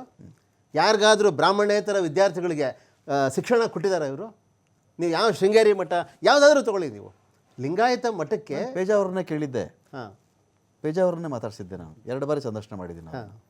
ಈ ನಿಮ್ಮ ಮಠಗಳಲ್ಲಿ ನೀವು ಯಾಕೆ ಬೇರೆಯವ್ರನ್ನ ಊಟಕ್ಕೆ ಕೂರಿಸಲ್ಲ ಅಂತ, ನಿಮ್ಮ ದೇವಸ್ಥಾನಗಳಲ್ಲಿ ಒಳಗಡೆ ಯಾಕೆ ಬಿಡಲ್ಲ ಅಂತ ಪೇಜಾವರು ನನಗೆ ಹೇಳಿದ ವಿಷಯ ನಿಮ್ಮ ಮುಂದೆ ಹೇಳ್ತಾ ಇದ್ದೀನಿ. ಸರಿ ತಪ್ಪು ನೀವು ನಿಷ್ಕರ್ಷೆ ಮಾಡ್ಕೊಳ್ಳಿ. ನೋಡಿ, ಪ್ರತಿಯೊಂದು ದೇವಸ್ಥಾನಕ್ಕಾಗಲಿ ಮನೆಗಳಿಗಾಗಲಿ ಅವರದ್ದೇ ಆಗಿರತಕ್ಕಂಥ ಒಂದು ಪದ್ಧತಿ, ಒಂದು ಕಲ್ಚರು, ಒಂದು ಸಂವಿಧಾನ ಅಂತ ಪ್ರತಿಯೊಬ್ಬನಿಗೂ ಇರುತ್ತೆ. ಈಗ ನಮ್ಮಲ್ಲಿ ಊಟ ಹಾಕ್ತಿದ್ದೀವಿ ನಾವು, ನನ್ನದೇನೋ ಪ್ರತ್ಯೇಕ ನಾನು ಮಾಡ್ಕೋತಾ ಇದ್ದೀನಿ. ಒಂದು ಮನೆ, ನೀನು ರೂಮ್ ಒಳಗಡೆ ಯಾಕೆ ಬಿಟ್ಕೊಳ್ಳಿಲ್ಲ, ನೀನು ಅಡುಗೆ ಮನೆ ಒಳಗಡೆ ಅವ್ರಿಗೆ ಒಗ್ಗರಣೆ ಹಾಕಕ್ಕೆ ಯಾಕೆ ಬಿಡಲಿಲ್ಲ, ನೀನು ತಿರ್ಗಾ ಅಡುಗೆ ಮನೆಯಿಂದ ಆಚೆಗೆ ಅಲ್ಲೇ ಕೂರ್ಸಿ ಹಾಕಿದೆ, ಅದನ್ನು ಕೇಳಕ್ಕೆ ನೀನು ಯಾವನು ಅಂತ ಒಂದು ಪ್ರಶ್ನೆ ಬಂದೇ ಬರುತ್ತೆ. ದಟ್ ಈಸ್ ನನ್ನ ಪ್ರೈವೇಟ್ ಜಾಗ ಅದು ಅಂತ ಇದ್ದಾಗ, ಸರಿ ನಾನು ಊಟ ಹಾಕ್ಬಿಟ್ಟೆ, ನೀನು ನನ್ನ ಪದ್ಧತಿ ಮಾಡ್ಕೊಂಡಿದ್ಯಪ್ಪ, ನಂದಿದು, ನನ್ನ ಸಂವಿಧಾನ ಇದು, ನನ್ನ ಪರಂಪರೆಯವ್ರನ್ನ ಕೊಟ್ಟಿರೋ ಸಂವಿಧಾನ ಇದು, ನಾನು ಜಾತಿ ಭೇದ ಮಾಡಿದ್ದೀನಾ, ನಾನು ಪಂಕ್ತಿ ನಮ್ಮ ಈ ಕಡೆ ನಿಮ್ಗೆ ತೊಂದರೆ ಮಾಡಿದ್ದೀನಾ? ಇದು ನಾನು ಅವರನ್ನು ಕೇಳಿದಾಗ ಪೇಜಾವರು ಖುದ್ದು ನನಗೆ ಕೊಟ್ಟ, ನನಗೆ ಹೇಳಿದ ಮಾತು. ಯಾವುದೇ ರಾಜಕಾರಣಿ ಇರಲಿ, ಉದ್ಯಮಿ, ಮಠಾಧೀಶ್ವರ ಇರಲಿ, ಯಾರು ಅವ್ರ ಮನೆ ಒಳಗಡೆ ಹೋಗಿ ಯಾರು ಬಂದು ಆ ಥರ ಇಂಕ್ಲೂಡ್ ಮಾಡೋಕ್ಕಾಗೋದಿಲ್ಲ. ಇವ್ರಿಗೊಂದು ಸಾರ್ವಜನಿಕ ಜೀವನ ಇದೆ. ಒಬ್ಬ ಮಠಾಧೀಶ್ವರಂಗಾಗಲಿ, ಮಠಕ್ಕಾಗಲಿ, ಒಂದು ಧರ್ಮಕ್ಕಾಗಲಿ ಒಂದು ಸಾರ್ವಜನಿಕ ಆಯಾಮ ಇದೆ ಅಲ್ವಾ? ಅಲ್ಲಿ ಕನಿಷ್ಠ ಅಲ್ಲಾದ್ರೂ ಸಮಾನತೆಯನ್ನು ಜಾರಿ ತರಬಹುದಾಗಿತ್ತಲ್ಲ. ಲಿಂಗಾಯತ ಧರ್ಮದ ಪರಂಪರೆ ಏನು? ಸ್ವಾಮಿ, ಅಲ್ಲಿ ಬನ್ನಿ ಊಟ ಮಾಡ್ಕೊಳ್ಳಿ ನೀವು. ನಾವು ನಮ್ಮ ಮನೆಯವರು ಒಂದು ಕಡೆ ಕೂತ್ಕೊಂಡು ನಾವು ಊಟ ಮಾಡ್ಕೋತಿರ್ತೀವಿ, ಅದಕ್ಕೆ ಬಂದು ನಾನು ಊಟ ಮಾಡ್ತೀನಿ. ಹಿಂದೂಗಳೆಲ್ಲ ಒಂದು ಅಂತ ಮಾತಾಡ್ಲೇಬಾರ್ದು ಇವರು. ಓಕೆ, ಹಾ, ಸರಿ, ಮಾತಾಡ್ಲೇಬಾರ್ದು ಅವರು, ಹಕ್ಕೆ ಇಲ್ಲ ಅವ್ರಿಗೆ ಮಾತಾಡೋದಕ್ಕೆ. ಅದು ನನ್ನ ಸಂವಿಧಾನ ಇತ್ತು ಸ್ವಾಮಿ. ನನ್ನ ಮನೆದು ದೇವ್ರ ಮನೆ ಇತ್ತಪ್ಪ, ನಾನು ಒಳಗಡೆ ಬರ್ ಬಿಟ್ಕೊಳ್ಳಲ್ಲ, ಅದು ವೈದಿಕರ ಸಂವಿಧಾನ. ಹೆಂಗಾಯ ಬಿಟ್ಕೊಳ್ಳಿಲ್ಲ, ಅದು ನಾನು ಒಳಗಡೆ ನುಗ್ತೀನಿ ಕಣೆ ಅಂದ್ರೆ ನಾವು ಹೋಗೋದೇ ಇಲ್ಲ. ಆಚಾರ್ಯ ಏನ್ ಹೇಳ್ತಾರೆ ಅದಕ್ಕೆ? ವೈದಿಕ ಪದ್ಧತಿ, ಚಾತುರ್ವರ್ಣ ಪದ್ಧತಿ ಮೂಲಭೂತವಾದ ಬ್ರಾಹ್ಮಣ್ಯ ಅನ್ನೋದು ಶ್ರೇಷ್ಠ ವ್ಯಸನ ಇದೆಯಲ್ಲ, ಆ ವ್ಯಸನ ನಿಮ್ ಶ್ರೇಷ್ಠತೆ ಇದೆ. ನೀವು ಸಾವಿರಾರು ವರ್ಷಗಳಿಂದ ಇದೇ ಅಂತರ ನೀವು ಕಾಯ್ಕೊಂಡು ಬಂದ್ರಿ. ಇವಾಗ್ಲೂ ಕೂಡ ಸಂವಿಧಾನ ಬಂದ ಮೇಲೆ ಕೂಡ ನಿಮ್ಗೆ ಬೇರೆಯವ್ರನ್ನ ಒಳಗೆ ತಗೊಳಕ್ಕೆ ಇಷ್ಟ ಇಲ್ಲ. ನೀವು ಬೇರೆಯವ್ರನ್ನ 2ನೇ ದರ್ಜೆ ಅಂತ ಮಾಡ್ತೀರಿ. ನಾನು 2ನೇ ದರ್ಜೆ ಅಂತ, ನಾನು ಕೇರಿಗಳಿಗೆ ಹೋಗಿದ್ದೀನಿ, ನಾನು ದೀಕ್ಷೆ ಕೊಟ್ಟಿದ್ದೀನಿ, ಅವೆಲ್ಲ ನಾನು ಭೇದ ಭಾವ ಮಾಡಿಲ್ಲ. ತೋರಿಕೆಗೆ ಜನಕರ್ದು ಊಟನೂ ಮಾಡಿದ್ದೀನಿ. ತೋರಿಕೆಗೆ ಊಟ ಹಾಕಿದ್ರು ತೋರಿಕೆ ಅಂತೀರಾ, ಕೇರಿಗಳಿಗೆ ಹೋಗಿ ದೀಕ್ಷೆ ಕೊಟ್ಟರು ಅಂತೀರಾ? ಸಾಮುದಾಯಿಕವಾಗಿ ಬೇಕು ಅಂತ ಅವ್ರು ಹೇಳ್ಬೇಕಲ್ಲ ನೀವು. ವೈಯಕ್ತಿಕವಾಗಿ ಮಾಡೋಂಥದ್ದಲ್ಲ, ಇಡೀ ಸಮುದಾಯ. ಚರ್ಚೆ ಮುಂದುವರಿಸ್ತೀನಿ. ಅಖಾಡ ಬಿಗ್ ಫೈಟ್ ವಿಶೇಷ ನಾನು ಮತ್ತೆ ಮುಂದುವರಿಸ್ತಾ ಇದ್ದೀನಿ. ನಾನು ರೇಣುಕಾ ಪ್ರಸನ್ನ ಅವ್ರದ್ದು ಮಾತು ಕೇಳ್ತೀನಿ. ಆಯಿತು, ಈಗ ವೀರಶೈವರು ಲಿಂಗಾಯತರು ಒಂದು ಧರ್ಮ ಬಿಟ್ಬಿಡಿ, ಧರ್ಮ ಬೇರೆದಿದೆಯೋ ಧರ್ಮ ಒಂದೇ ಇದೆಯೋ ನನಗೆ ಗೊತ್ತಿಲ್ಲ, ಅಥವಾ ಅದನ್ನು ಮಾಡಬೇಕು ಅಂತ ಪ್ಲಾನ್ ಮಾಡಿದಾರೋ ಗೊತ್ತಿಲ್ಲ. ಎಷ್ಟು ಮಟ್ಟಿಗೆ ಐಕ್ಯಮತ್ಯ ಇದೆ ಅದು ಬೇರೆ ವಿಚಾರ. ವೀರಶೈವರು ಈಗ ಅಲ್ಲಿ ಯಾವುದು ಪೇಜಾವರು ಅಲ್ಲಿ ಕರಿಲಿಲ್ಲ ಇಲ್ಲಿ ಕರಿಲಿಲ್ಲ ಅಂತ ಹೇಳ್ತಿರಲ್ಲ, ವೀರಶೈವ ಲಿಂಗಾಯತ ಒಂದು ಅಂತ ಹೇಳೋರು ನಿಮ್ಮಲ್ಲಿ ಎಷ್ಟು ಜನ ಇದ್ದಾರೆ? ಸಿಂಪಲ್, ಬೇರೆದು ಬಿಟ್ಬಿಡಿ, ನಿಮ್ಮಲ್ಲಿ ಎಷ್ಟು ಜನ ಇದೆ ಅದನ್ನ ಹೇಳಿ. ಈಗ ರಮಾಕಾಂತ್ ಅವರೇ, ನೀವು ಈ ಪ್ರತ್ಯೇಕ ಧರ್ಮದ ಹೋರಾಟ ಹಿಂದಿಂದಲ್ಲ, ಅದು 12ನೇ ಶತಮಾನದಲ್ಲಿ ಏನು ಬಸವಾದಿ ಶರಣರು ಪ್ರಾರಂಭ ಮಾಡಿದ್ರು. ನೀವೇನು ಈಗ ಪೇಜಾವರ ಶ್ರೀಗಳದ್ದು ಉದಾಹರಣೆ ಕೊಟ್ಟಿರಲ್ಲ, ಈ ಅಲ್ಲಿರ್ತಕ್ಕಂಥ ಹಿಂದೂ ಧರ್ಮದಲ್ಲಿರ್ತಕ್ಕಂಥ ನ್ಯೂನ್ಯತೆಗಳು ಮತ್ತು ತಾರತಮ್ಯಗಳು ಇವರು ಜನಸಾಮಾನ್ಯರನ್ನ, ತಳವರ್ಗದವ್ರನ್ನ, ಕಸುಬು ಆಧಾರಿತ ಜನಗಳನ್ನ ಯಾವ ರೀತಿ ನಡೆಸ್ಕೊಳ್ತಿದ್ರಲ್ಲ, ಇದ್ರ ವಿರುದ್ಧ ಒಂದು ಕ್ರಾಂತಿಯನ್ನು ಹುಟ್ಟಾಕಿದಂಥವ್ರು ಬಸವಾದಿ ಶರಣರು. ಅಂದರೆ ಈ ಸಮಾಜದ ಕಟ್ಟಕಡೆಯ ವ್ಯಕ್ತಿನೂ ಸಹ ಸಮಾಜದ ಮುಖ್ಯವಾಹಿನಿ ಬರಬೇಕು ಅಂತೇಳಿ ಅವರಿಗೆ ಧ್ವನಿ ಆದಂಥವರು ಬಸವಣ್ಣವರು. ಕರೆಕ್ಟ್. ಅವು ಎಲ್ಲವನ್ನೂ ಮಾಡಿದ್ದು ಇದು. ಬಸವಣ್ಣನವರ ಈ ವಿರೋಧ ಬರೀ ಹಿಂದೂ ಧರ್ಮದ ವಿಚಾರಕ್ಕೆ ಸಂಬಂಧಪಟ್ಟಂತೆ ಮಾತ್ರ ಇತ್ತ? ಪಂಚಾಚಾರ್ಯರು, ವೀರಶೈವರು ಎಂದು ಕರೆಯಲ್ಪಡುವ ಆಚರಣೆಗಳ ವಿರುದ್ಧವಾಗಿಯೂ ಸಿಡಿದೆದ್ದು, ನೀನು ದೇವಸ್ಥಾನಕ್ಕೂ ಹೋಗ್ಬೇಡ, ಏನಕ್ಕೂ ಪೂಜೆನೂ ಮಾಡಬೇಡ, ಬಾ ನಿನ್ನ ಲಿಂಗ ಆಯ್ತಾ, ಲಿಂಗ ಧರಿಸ್ಕೋ, ನಿನ್ನ ಇಷ್ಟ ಲಿಂಗ ಧರಿಸ್ಕೋ, ನಿನ್ನ ಪಾಡಿ ನಿನ್ನ ಕೆಲಸ ಮಾಡ್ಕೊಂಡು ಹೋಗೋದು ಬಸವಣ್ಣವ್ರು ಹೇಳಿದ್ರ. ಅವರ ವಿರೋಧದಲ್ಲಿ ವೀರಶೈವ ಅಥವಾ ಪಂಚಾಚಾರ್ಯರ ಕ್ರಮಗಳು ಇದ್ದುವಾ?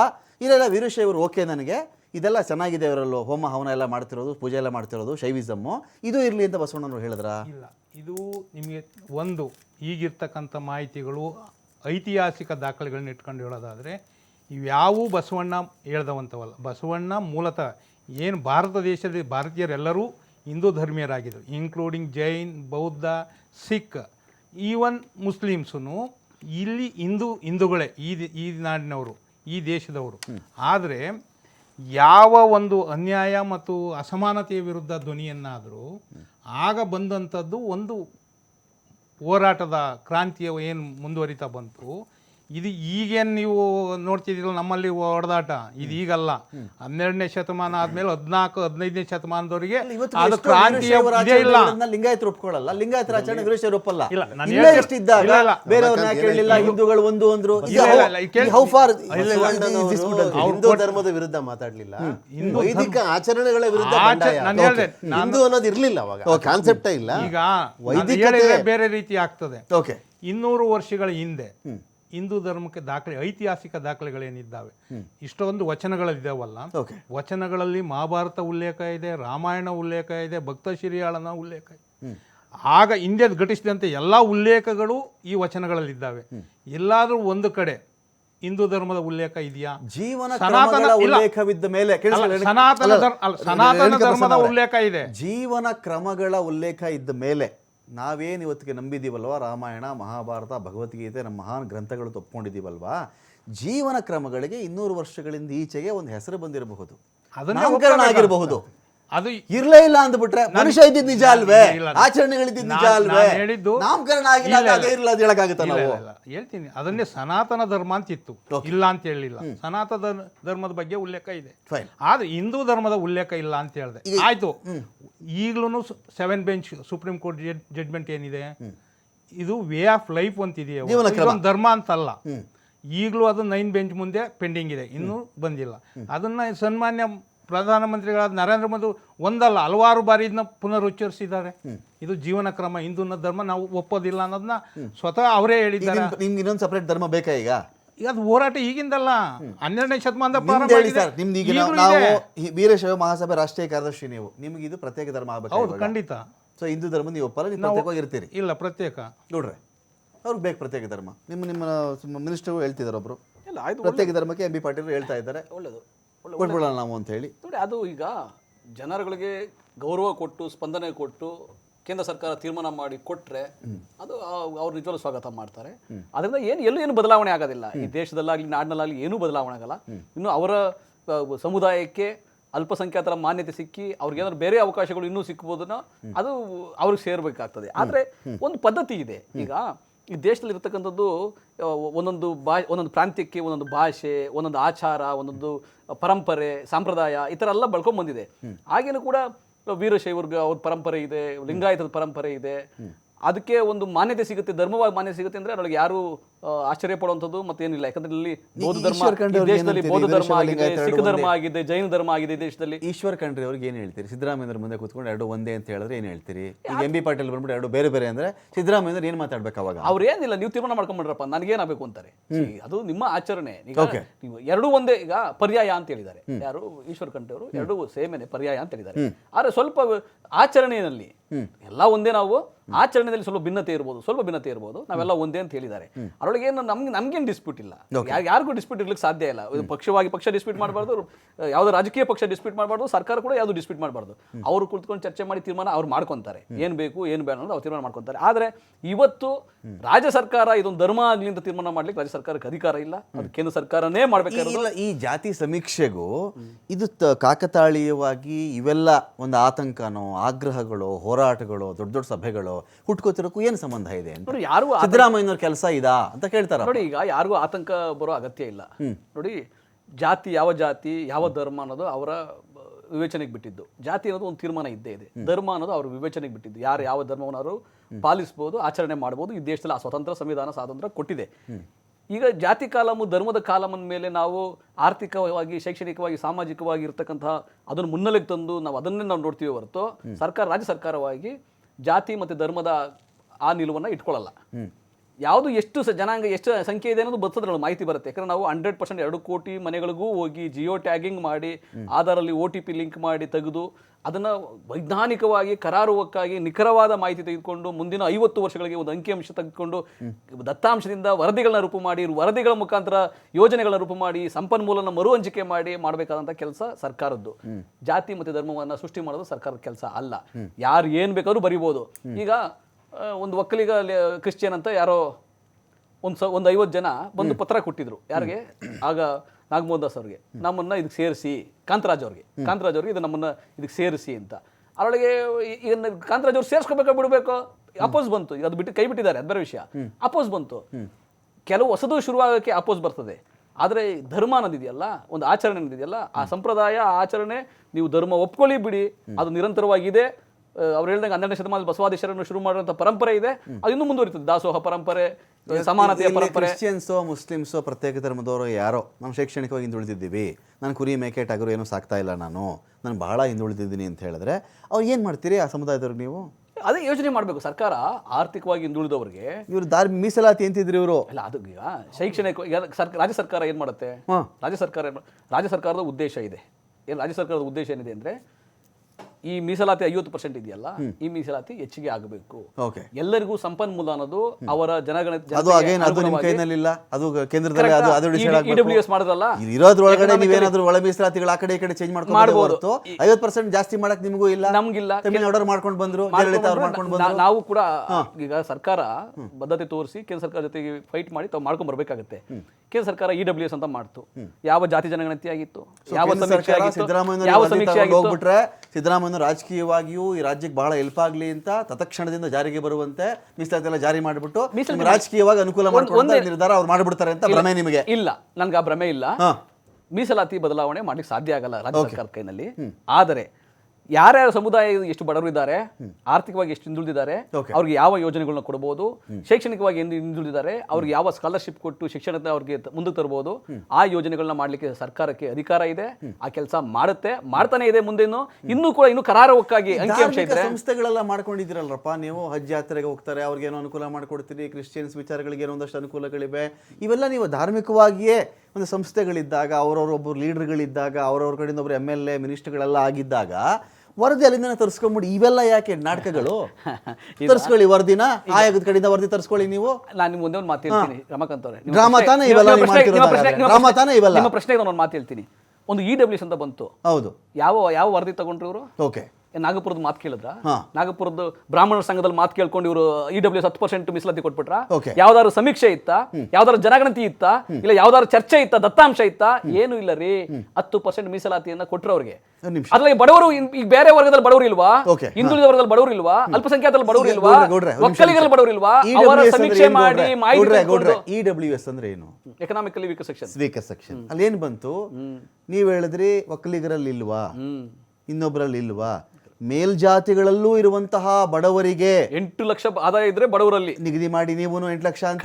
ಕರೆಕ್ಟ್. ಅದೊಂದು EWS ಮಾಡ್ಬಿಟ್ರು ಅಂತ ಇಟ್ಕೋಬಿಟ್ಟು ನೀವು ನಾನೀಗ ಇಷ್ಟ ಆಯೋಗ ಮಾಡಿದ್ದೀರಪ್ಪ, ಬಿಟ್ಬಿಡಿ, ಎಲ್ಲಾ ಬೋರ್ಡ್ ಕಿತ್ ಬಿಸಾಕ್ಬಿಡಿ. ಈಗ ಯಾವ ಬೋರ್ಡು ಬೇಡ, ನಿಗಮ ಮಂಡಳಿಗಳು ಯಾವ್ದು ಬೇಕಾಗಿಲ್ಲ, ಯಾವ ಡೇಟಾಗಳು ಬೇಕಾಗಿಲ್ಲ. ತಿರುಗಿ ಮನೆ ಹಿಂಗೇನೆ ನಾಟಕ ಮಾಡ್ಕೊಂಡು ತಿರ್ಗಾಡಿ ಊರೂರು. ಈಗ ನಿಮ್ಗೆ ಅನ್ಸ್ಬೋದೇನೋ ಇದು ನಾಟಕ ಅನಿಸ್ತದೋ, ನಿಮ್ಗೆ ಪ್ರಾಸನ ಅನ್ಸುತ್ತೋ. ಆದ್ರೆ ಒಂದೇನ್ ಗೊತ್ತಾ, ಮುಂದಿನ 50 ವರ್ಷಕ್ಕೆ ಸಮಾಜ ನಿರ್ಮಾಣ ಮಾಡಲಿಕ್ಕೆ, ಯೋಜನೆಗಳನ್ನ ರೂಪಿ ಮಾಡಲಿಕ್ಕೆ, ಸಂಪನ್ಮೂಲ ಮರುಹಂಚಿಕೆ ಮಾಡಲಿಕ್ಕೆ, ಎಲ್ಲಾ ವರ್ಗದವರನ್ನ ಮೇಲೂ ಆರ್ಥಿಕವಾಗಿ ಸಮಾನತೆ ತರಲಿಕ್ಕೋಸ್ಕರ ಇದರ ಅತ್ಯಗತ್ಯ ಇದೆ. ಇದು ಈಗ ಭಾರತೇಶ್ವರು ಚೆನ್ನಾಗಿ ಹೇಳಿದ್ರು, ಇದು ಸಂಕೀರ್ಣ ಎಲೆಕ್ಷನ್ ಸೇರಿಸ್ಕೊಂಡ್ಬಿಡಿ. ಅದರಲ್ಲಿ ಈಗ ನೋಡಿ, ಅದೊಂದು ಬಂದ್ಬಿಡ್ಲಿ, ಪ್ರಣಾಳಿಕೆ ಬಂದ್ಬಿಡ್ಲಿ. ರಮಾಕಾಂತ್, ಇದು ಚುನಾವಣೆಗೆ ಇದರಿಂದ ಅನುಕೂಲ ಆಗುತ್ತೆ, ರಾಜಕೀಯ ಪಕ್ಷ ಯೋಚನೆ ಮಾಡಲಿ. ಆದ್ರೆ ಇದು ಚುನಾವಣೆ ಬರ್ತವೆ ಹೋಗ್ತವೆ. ಈ ಜನಗಳು ಸಾವಿರಾರು ವರ್ಷಗಳಿಂದ ಅವಕಾಶ ವಂಚಿತರಿದ್ದಾರಲ್ಲ, ಈಗಲೂ ಅಸಮಾನತೆಯಲ್ಲಿ ಅವ್ರು ಬೇಯ್ತಾ ಇದ್ದಾರೆ. ಈಗಲೂ ಆ ಹಿಂದುಳಿದ ವರ್ಗ ಇದ್ದಾರೆ. ಆರ್ಥಿಕ ಅಸಮಾನತೆ ಬಹಳ ಇದೆ, ಈಗ ಸಾಮಾಜಿಕ ಅಸಮಾನತೆ ಬಹಳ ಇದೆ. ಅವ್ರಿಗೆ ಅವಕಾಶಗಳು ಕೊಡ್ಬೇಕಾ ಬೇಡವಾ? ಆ ಅವಕಾಶಗಳು ಕೊಡ್ಲಿಕ್ಕೆ ಇಂಥ ಯೋಜನೆ ಬೇಕೇ ಬೇಕು. ಅಂಬೇಡ್ಕರ್ ರಚಿತ ಏನ್ ಮೀಸಲಾತಿ ಅಂತ ಇದೆಯಲ್ಲ, ಆ ಮೀಸಲಾತಿಗೆ ದ್ರೋಹ ಮಾಡ್ಕೊಂಡು ಬರ್ತಿದ್ರಿ ನೀವೆಲ್ಲ ಇಲ್ಲಿವರೆಗೂ ಅಂತ. ಇಲ್ಲಿವರೆಗೂ ಮೀಸಲಾತಿ ಸರಿಯಾಗಿ ನೀವು ಕೊಟ್ಟಿಲ್ಲ ಅಂತ, ಈಗಲೂ ಎಲ್ಲ ಹಿಂದೆ ಇದ್ದಾರೆ ಅಂದ್ರೆ ಇದು ಸರಿಯಾಗಿ ಇಂಪ್ಲಿಮೆಂಟೇ ಮಾಡ್ಲಿಲ್ಲ ನೀವು ಅಂತ. ನಿಜಾನ ಇದು? ಒಂದ್ ಮಾತ್ರ ನಿಜ ಇರಕ್ ಸಾಧ್ಯ ಕೊಡ್ರೆ, 2ರಲ್ಲಿ ಒಂದು ಮಾತ್ರ ನಿಜ ಇರಕ್ ಸಾಧ್ಯ. ಈಗಲೂ ಹಿಂದುಳಿದಿದ್ದಾರೆ, ಈಗಲೂ ಹಿಂಗಿದ್ದಾರೆ ಅನ್ನೋದೇ ನಿಜ ಆಗ್ಬಿಟ್ರೆ ಅಂಬೇಡ್ಕರ್ ಅವ್ರ ಮಾತಿಗೆ ನೀವು ಗೌರವನೇ ಕೊಟ್ಟಿಲ್ಲ ಅಂತ. ಈಗ ನಿಮ್ಗೆ ಗೊತ್ತಿರಬೇಕು, ಜನವರಿನಲ್ಲಿ ಕಲಬುರಗಿನಲ್ಲಿ 1,11,111 ಜನಕ್ಕೆ ಹಕ್ಕುಪತ್ರಗಳು ಕೊಟ್ಟರು. ಅದಕ್ಕಿಂತ ಮುಂಚೆ ಆಸ್ತಿನೇ ಇಲ್ಲ ರೀ ಅವ್ರಿಗೆ. ಈಗಲೂ ಆತರ ಜನ ಇದ್ದಾರೆ. ನೀವು 75 ವರ್ಷ 80 ವರ್ಷ ಸರ್ಕಾರ ಸ್ವತಂತ್ರ ಬಂದ ಮೇಲೂ ಕೂಡ ಸಾವಿರಾರು ವರ್ಷಗಳ ಕೊಳಕಿದೆಯಲ್ಲ, ಅದು ನಿರ್ಮೂಲನೆ ಮಾಡಕ್ಕೆ ಸಾಧ್ಯ ಆಗ್ತಾ ಇಲ್ಲ. ಯಾವುದೇ ಒಕ್ಕಲಿಗರಿಗೆ, ಲಿಂಗಾಯತರಿಗೆ, ಬ್ರಾಹ್ಮಣರು ಕೊಟ್ಕೊಂಡು ಬಂದ್ರ ನೀವು ಹಂಗಾರೆ ಇಷ್ಟು ವರ್ಷಗಳ ಕಾಲ? ಅವ್ರಿಗೆ ಯಾವ್ದು ನಿಜ ಇದ್ರಲ್ಲಿ? ಅವ್ರಿಗೆ ಸರಿಯಾಗಿ ಇಂಪ್ಲಿಮೆಂಟ್ ಮಾಡದೆ ಹೊಸದಾಗಿ ನಾನು ಸಮೀಕ್ಷೆ ಮಾಡ್ತಿದ್ದೀನಿ, ನಾನು ಜಾತಿ ಮಾಡ್ತಾ ಇದ್ದೀನಿ, ಮಾಡಿ ಸರಿ ಮಾಡಿ ತಪ್ಪೇನಿದೆ ನೋಡ್ರಿ. ಎಲ್ಲಾ ಸಮಾಜದಲ್ಲಿ ಎಲ್ಲರಿಗೂ ಸಮಾನತೆ ಬರ್ಬೇಕು ಅಂತ ಹೇಳಿ ಸಾಮಾಜಿಕ ಭದ್ರತಾ ಯೋಜನೆಗಳು ತಗೊಂಡ್ ಬಂದ್ರು. ಮೀಸಲಾತಿ ಅಲ್ಲೂ ಕೂಡ ತಿಂದೋರು ಯಾರು ಕೇಳಿ, ಈಗ ತಿಂದವ್ರು ಯಾರು ಅಂತಲ್ಲ, ಅದರಿಂದ ಎಷ್ಟೊಂದು ಅನುಕೂಲ ಆಗಿದೆ. ಈಗ ನಾನು ಹೇಳಿದ ಉಚಿತ ಮತ್ತೆ ಕಡ್ಡಾಯ ಶಿಕ್ಷಣ ತಗೊಂಡ್ರೆ ಈಗಲೂ ಹಂಗೆ ಇದ್ದಾರೆ ಅಂದ್ರೆ ಯಾವ್ದು ನಿಜ? ಎರಡರಲ್ಲಿ ಒಂದ್ ಮಾತ್ರ ನಿಜ ಇರಕ್ಕೆ ಸಾಧ್ಯ. ಈಗ ನಾನು ನಿಮ್ಗೆ ಹೇಳ್ದೆ 1,11,111 ಜನಕ್ಕೆ ಹಕ್ಕುಪತ್ರ ಯಾಕೆ ಕೊಟ್ರು? ಹಕ್ಕುಪತ್ರ ಕೊಟ್ರು ಯಾಕಂದ್ರೆ ಅವ್ರು ಇನ್ನೂ ನಿರ್ಗತಿಕರಾಗಿದ್ದಾರೆ. Okay. ಈಗ ಸಮಾಜ ಇನ್ನೂ ಹಂಗಿದೆ ರಮಾಕಾಂತ್ ಅವರೇ. ಈ ಕಳೆದ 11 ವರ್ಷದಿಂದ ದೇಶದಲ್ಲಿ ಆರ್ಥಿಕ ಅಸಮಾನತೆ ಹೆಂಗೆ ಅಂದ್ರೆ ಬರೀ ಗುಜರಾತಿಗಳು ಕೆಲವು ಉದ್ಯಮಿಗಳು ಮಾತ್ರ ಶ್ರೀಮಂತರಾಗ್ತಾ ಇರೋದು. ಚರ್ಚೆ ಮತ್ತೆ ಮುಂದುವರಿಸ್ತೀರಾ? ಈಗ ಇಲ್ಲಿ ಇನ್ನೊಂದು ಪ್ರಶ್ನೆ ಬರುತ್ತೆ ಸರ್ ಪಾರ್ವತೇಶ್ ಸರ್. ನಾನು ಇದನ್ನು ಆರ್ಥಿಕವಾಗಿ ಶೈಕ್ಷಣಿಕವಾಗಿ ಒಂದಷ್ಟು ಸರ್ವೆ ಮಾಡ್ತಾ ಇದ್ದೀನಿ ಅಂತ ಬಂದಾಗ ಒಂದಷ್ಟು ಜನ ಈಗಲೂ ಹಿಂದುಳಿದಿದ್ದಾರೆ ಅಂತ ಬಂದು ಆ ಒಂದಷ್ಟು ಜನ ಅನ್ನೋದು ಇದೆಯಲ್ಲ ಎಲ್ಲ ವರ್ಗದಲ್ಲೂ ಇವೆ ಸ್ವಾಮಿ. ಹೌದು. Irrespective of the caste, irrespective of the religion ನಾನು ಮಾತಾಡ್ತಾ ಇದ್ದೀನಿ. ಎಲ್ಲ ವರ್ಗದಲ್ಲೂ ಇವೆ. ಒಂದು ವರ್ಗವನ್ನು ಒಂದು ಬ್ರ್ಯಾಂಡ್ ಮಾಡೋಕ್ಕೆ, ಅದನ್ನೊಂದು ಮೇಲ್ಗಡೆ ತೋರ್ಸೋಕ್ಕೆ, ಅವ್ರು ನಾನೇನೋ ಇದ್ದೀನಿ ನಿಮ್ಮ ಜೊತೆ ನಾನು ಇದ್ದೀನಿ ಅಂತ ಬಿಂಬಿಸುವ ಸಲುವಾಗಿ ಇಷ್ಟು ದೊಡ್ಡ ಎಕ್ಸಸೈಸ್ ನಡೀತಾ ಇದೆ ನಮ್ಮ ಸ್ಟೇಟಲ್ಲಿ ಅಂತ. ಇಲ್ಲ, ಈಗ ಈ ಏನು ಸಮೀಕ್ಷೆಯ ಪ್ರಕ್ರಿಯೆ ನಡೀತಾ ಇದೆ ಅದು ಯಾರನ್ನೋ ವಿಕ್ಟಿಮೈಸ್ ಮಾಡೋಕ್ಕೋ ಅಥವಾ ಅಪೀಸ್ ಮಾಡೋದಕ್ಕೋ ಎರಡಕ್ಕೂ ಅಲ್ಲ. ಅದು ಆಗ್ತಾ ಇದೆ ಅದ್ರ ಪಾಡಿಗೆ. ಅದು ಆ ಅಂಕಿಅಂಶಗಳು ಯಾವುದೇ ಸರ್ಕಾರಕ್ಕೆ ಸಮಾಜಕ್ಕೆ ಬೇಕದು.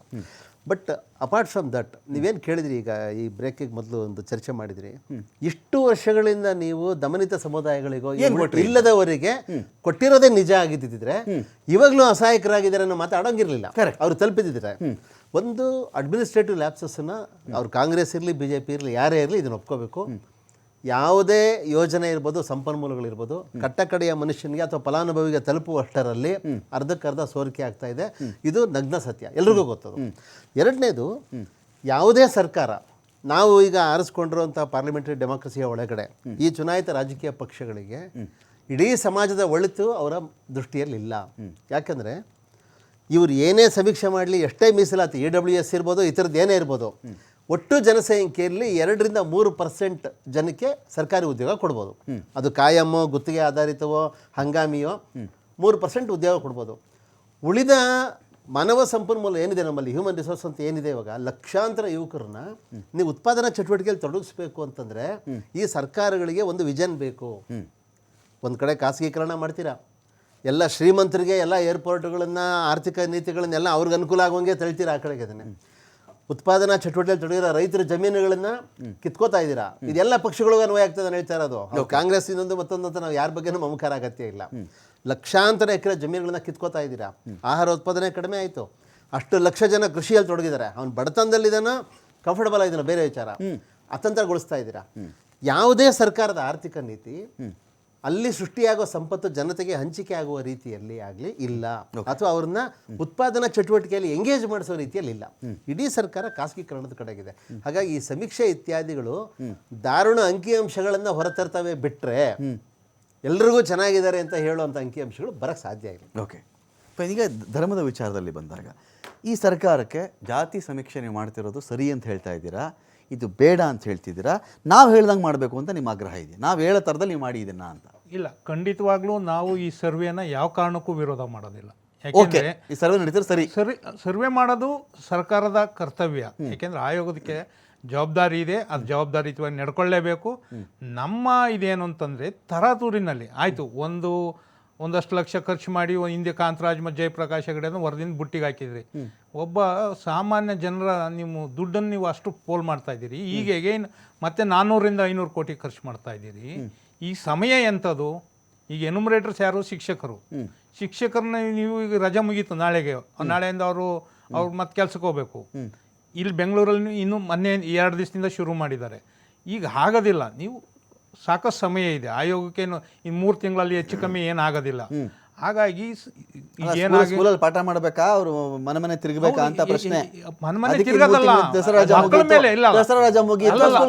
ಮಕ್ಕಳ ಮೇಲೆ ಅದು ಇದು ಪರಿಣಾಮ ಬೀರ್ತದೆ. ಯಾಕೆಂದ್ರೆ ನಾವು ಅವ್ರ ಶಿಕ್ಷಣ ಪಾಠ ಕಲಿಸ್ಬೇಕು, ಅದು ಆಗೋದಿಲ್ಲ. ಶಿಕ್ಷಕರು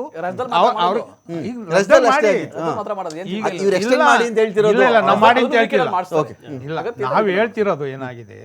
ಆಮೇಲೆ ಆಯೋಗ ಕೆಲವೊಂದು ಕೇಳಿದ್ರಿ, ಈಗ ಸರ್ ಒಂದು ಪ್ರಶ್ನೆ ಹೇಳಿದ್ರು. ನಾವು ಆಯೋಗ ನಾವು ವಿರೋಧ. ಆಗ್ರಹ ಏನು, ಆತಂಕ ಏನ್ರಿ ಈ ಸರ್ವೆ? ಅಷ್ಟೇ ಆಗ್ರಹ ಏನು, ಆತಂಕ ಏನು ನಿಮ್ದು? ನಮ್ದು ಅದನ್ನೇ ಹೇಳ್ತೇನೆ. ಈಗ ಇವರು ಒಂದು ಕ್ವಶನ್ ಹೇಳಿದ್ರು, ಸುಮಾರು ಜನ ಲ್ಯಾಂಡ್ ಕಳ್ಕೊಂಡಿದ್ದಾರೆ ಯಾವುದು ಸರ್ಕಾರದ ಯೋಜನೆಗಳಿಗೆ. ಅದು ಯಾರು ಕಳ್ಕೊಂಡಿರೋರು? ಅವ್ರಿಗೆ ಏನು ಅನುಕೂಲ ಆಗಿದೆ? ಅದನ್ನ ಆರ್ಥಿಕವಾಗಿ ನಷ್ಟ ಆಗಿದೆಯಾ, ಸಾಮಾಜಿಕವಾಗಿ ಏನಾರು ಆಗಿದೆ?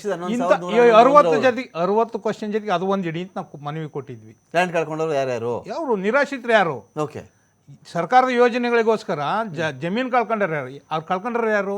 ಸಾಮಾನ್ಯ ರೈತ. 1 ಎಕರೆ ಇರೋನು, 2 ಎಕರೆ ಇರೋನು. ಅವ್ರು ಅಲ್ಲಿ ಜಾತಿ ಹುಡುಕ್ತಾವ್ರ ಅದರಲ್ಲಿ ಜಾತಿ ಹುಡುಕೊಳ್ಳಿ ನೀವು. ಯಾವ ತಳ ಸಮುದಾಯದವರು, ಯಾವ ಹಿಂದುಳಿದವರು, ಅವ್ರಿಗೆ ಕೊಡಿ. ಅವ್ರ ಆ ಜಾತಿ ಲೆಕ್ಕ ಹೇಳ್ತಾರೆ. ಅವ್ರಿಗೆ ಮನೆ ಕೊಟ್ಟೆ, ನಿವೇಶನ ಕೊಟ್ಟೆ. ನಾವ್ ಹೇಳ್ತಿರೋದು ಇಲ್ಲ ಅದಲ್ಲ. ಈ ಆಯೋಗಕ್ಕೆ ನಾವು ಏನ್ ಮನವಿ ಕೊಟ್ಟಿದ್ವಿ, ಇಂಥವೆಲ್ಲವನ್ನು ನೀವು ಪರಿಗಣನೆ ತಗೊಂಡ್ರೆ ಯಾರು ನಿಜವಾಗಿ ವಿಕ್ಟಿಮ್ ಆಗಿದ್ದಾರೆ ಅಂತವರಿಗೆ ಸರ್ಕಾರದಿಂದ ಪರಿಹಾರ ಸಿಗ್ಲಿಕ್ಕೆ ಅನುಕೂಲ ಆಗ್ತದೆ. ಹಾಗಾಗಿ ನೀವೇನು ಡೇಟಾ ಕಲೆಕ್ಟ್ ಮಾಡ್ತೀರಿ ಅದು ನೈಜವಾಗಿರಬೇಕು. ಯಾರು ಈ ಸರ್ಕಾರದ ಯೋಜನೆಗಳಿಗೆ ಅರ್ಹನಿದ್ದಾನೆ ಅವನಿಗೆ ದೊರೀಬೇಕು. ಹಾಗಾಗಿ ನೀವು ಆತುರವಾಗಿ ಮಾಡ್ತಕ್ಕಂಥದ್ದು ಬೇಕಾಗಿಲ್ಲ. ಸಾಕಷ್ಟು ಸಮಯ ಇದೆ, ನೀವು ಆರಾಮಾಗೆ ಮಾಡಿ, ವೈಜ್ಞಾನಿಕವಾಗಿ ಮಾಡಿ, ಹಲವಾರು ಇಟ್ಕೊಂಡು ಮಾಡಿ ಅಂತ ಹೇಳಿ. ಆದರೆ ಈ ಸರಿ ನೀವು ಗಮನಿಸಿ, ಓಸರಿ ಕಾಂತರಾಜ ಆಯೋಗ ನಮಗೆ 2 ಸರಿ ಪಬ್ಲಿಕ್ ಹಿಯರಿಂಗ್ ಮಾಡಿದ್ರು, ಕರಡು ಕೈಪಿಡಿ ಕೊಟ್ಟು ಏನಾದ್ರು ತಿದ್ದುಪಡಿ ಇದ್ರೆ ತಿಳಿಸಿ ಅಂದರು. ಈ ಸರಿನವರು ನಾವು ಮಾತ್ರಕ್ಕೂ ಕರೀಲಿಲ್ಲ. ಆಮೇಲೆ ಒಂದೇ ಸರಿ ಜಾತಿ ನೋಟಿಫಿಕೇಶನ್ಸ್ ಕೊಟ್ಟರು, ಪೇಪರ್ಗೆ ಆ್ಯಡ್ ಮಾಡಿದರು 1400 ಇದೆ ಅಂತ.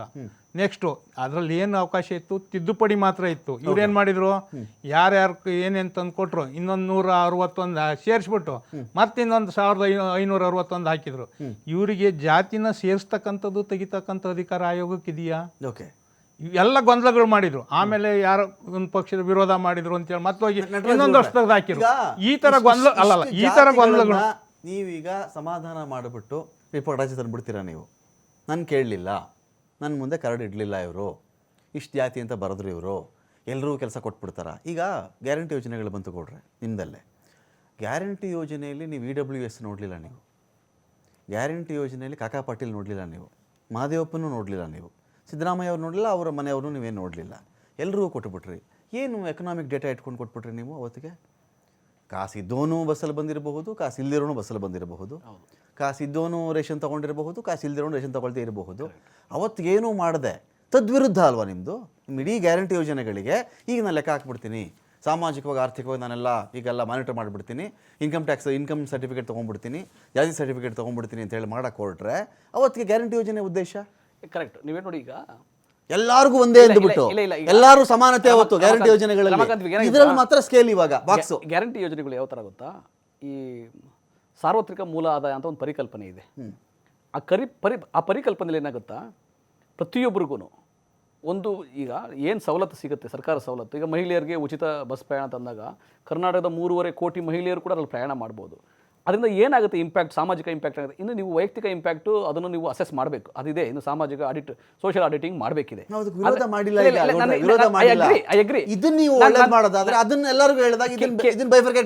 ಇಲ್ಲ, ಬೈಫರ್ಕೇಟ್ ಅಲ್ಲ, ಇದು ಇನ್ನು ಕರಾರುವಕ್ಕಾಗಿ ಒಂದು ನಿಖರವಾದ ಮಾಹಿತಿ ಅಗತ್ಯ ಇದೆ. ನಿಖರವಾದ ಮಾಹಿತಿ ಯಾಕೆ ಅಗತ್ಯ ಇದೆ ಅಂದರೆ, ನಾನು ನಿಮ್ಗೆ ಹೇಳಿದೆ 1,11,111 ಕೊಟ್ಟು ಅಂತಂದ್ರೆ ಅದು ಭೂಮಿ ಕಳ್ಕೊಂಡವ್ರಿಗಲ್ಲ, ಭೂ ರಹಿತರಿಗೆ, ಮನೆ ಇಲ್ದವ್ರಿಗೆ ಹಕ್ಕುಪತ್ರ ಕೊಟ್ಟಿದ್ದವತ್ತು.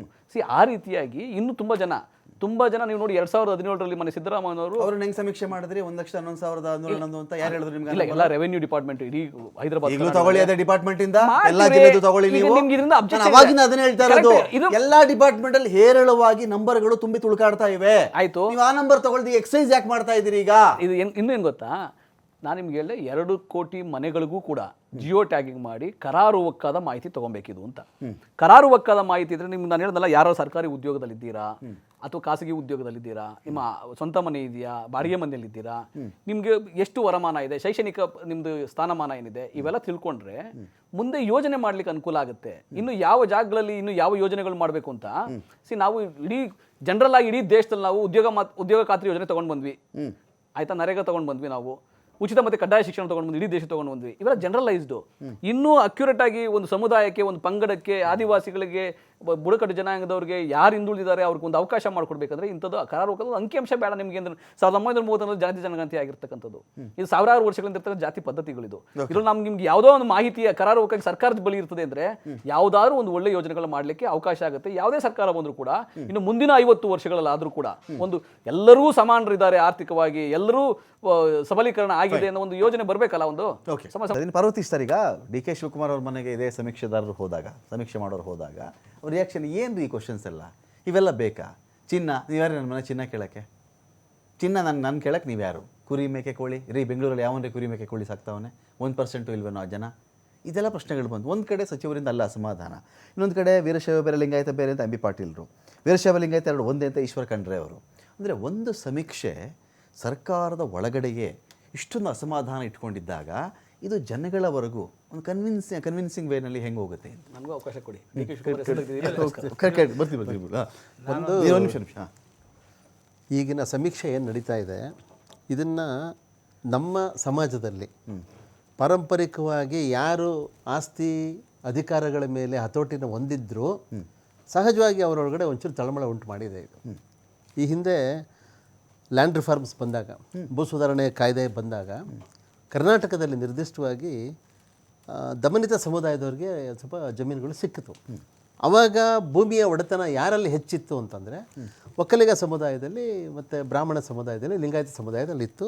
ಅವರು ಸ್ವಲ್ಪ ಮಟ್ಟಿಗೆ ಜಮೀನುಗಳನ್ನ ಕಳ್ಕೊಂಡ್ರು ಅವರು. ಒಂದು ಇದು ನಡೆದಿರೋವಂಥ ವಿಚಾರ ಇದು.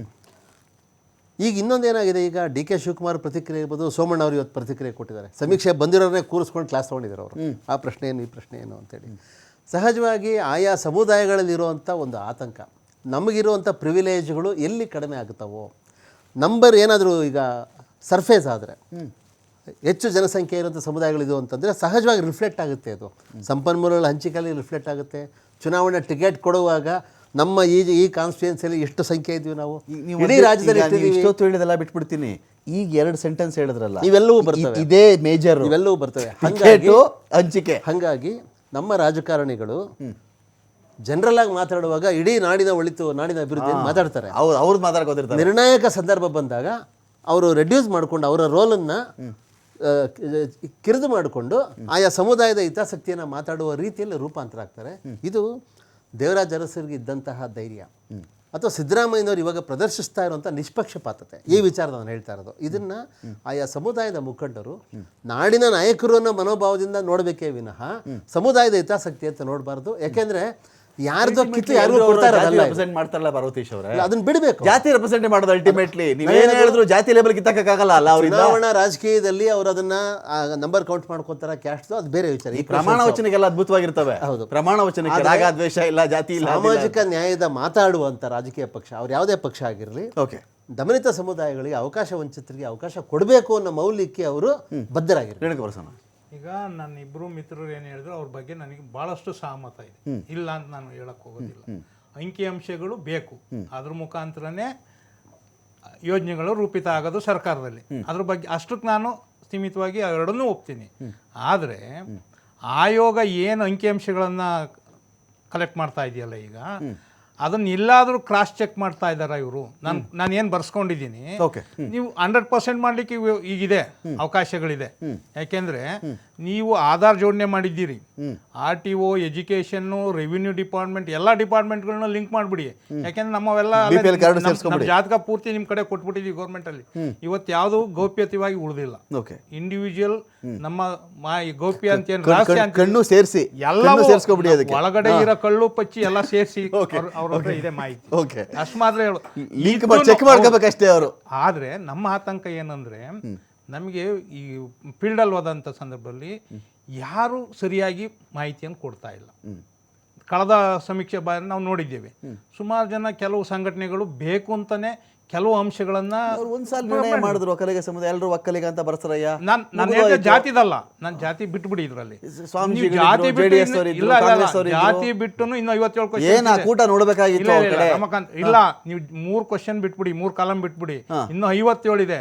ನಾವು ಇಂಪಾರ್ಟೆನ್ಸ್ ಕೊಡ್ಬೇಕಾಗಿರೋದು 57 ಪ್ರಶ್ನೆಗಳಿಗೆ. ಯಾಕೆಂದ್ರೆ ನಮ್ಮ ನಿರ್ಧಾರ ಆಗೋದು, ನಮಗೆ ಯೋಜನೆಗಳ ರೂಪಿತ ಆಗೋದು 57 ಕ್ವಶನ್ ಮೇಲೆ, ಈ 3 ಮೇಲೆ ಅಲ್ಲ.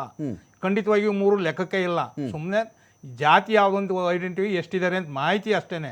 ಆದರೆ ನಿಜವಾಗಿ ಯೋಜನೆಗಳು ನಮ್ಮನ್ನು ಎಲ್ಲಿ ಕೊಡೋದು, ಸಾಮಾಜಿಕ ಮತ್ತು ಶೈಕ್ಷಣಿಕ, ಆರ್ಥಿಕ ನಮ್ಮ ಏನಿದೆ ಮಾನದಂಡಗಳ ಮೇಲೆ ನಮಗೆ ಯೋಜನೆಗಳು ರೂಪಿತ ಆಗಬೇಕು, ಅದಕ್ಕೋಸ್ಕರ ಮಾಡ್ತಿದೀವಿ ಅಂತ ಹೇಳ್ತಾರೆ. ಆದರೆ ಎಲ್ಲೂ ನಾವು ಕೊಡ್ತಿರೋ ಮಾಹಿತಿನ ನೈಜತೆಯನ್ನು ಮಾಡ್ತಾ ಇಲ್ಲ.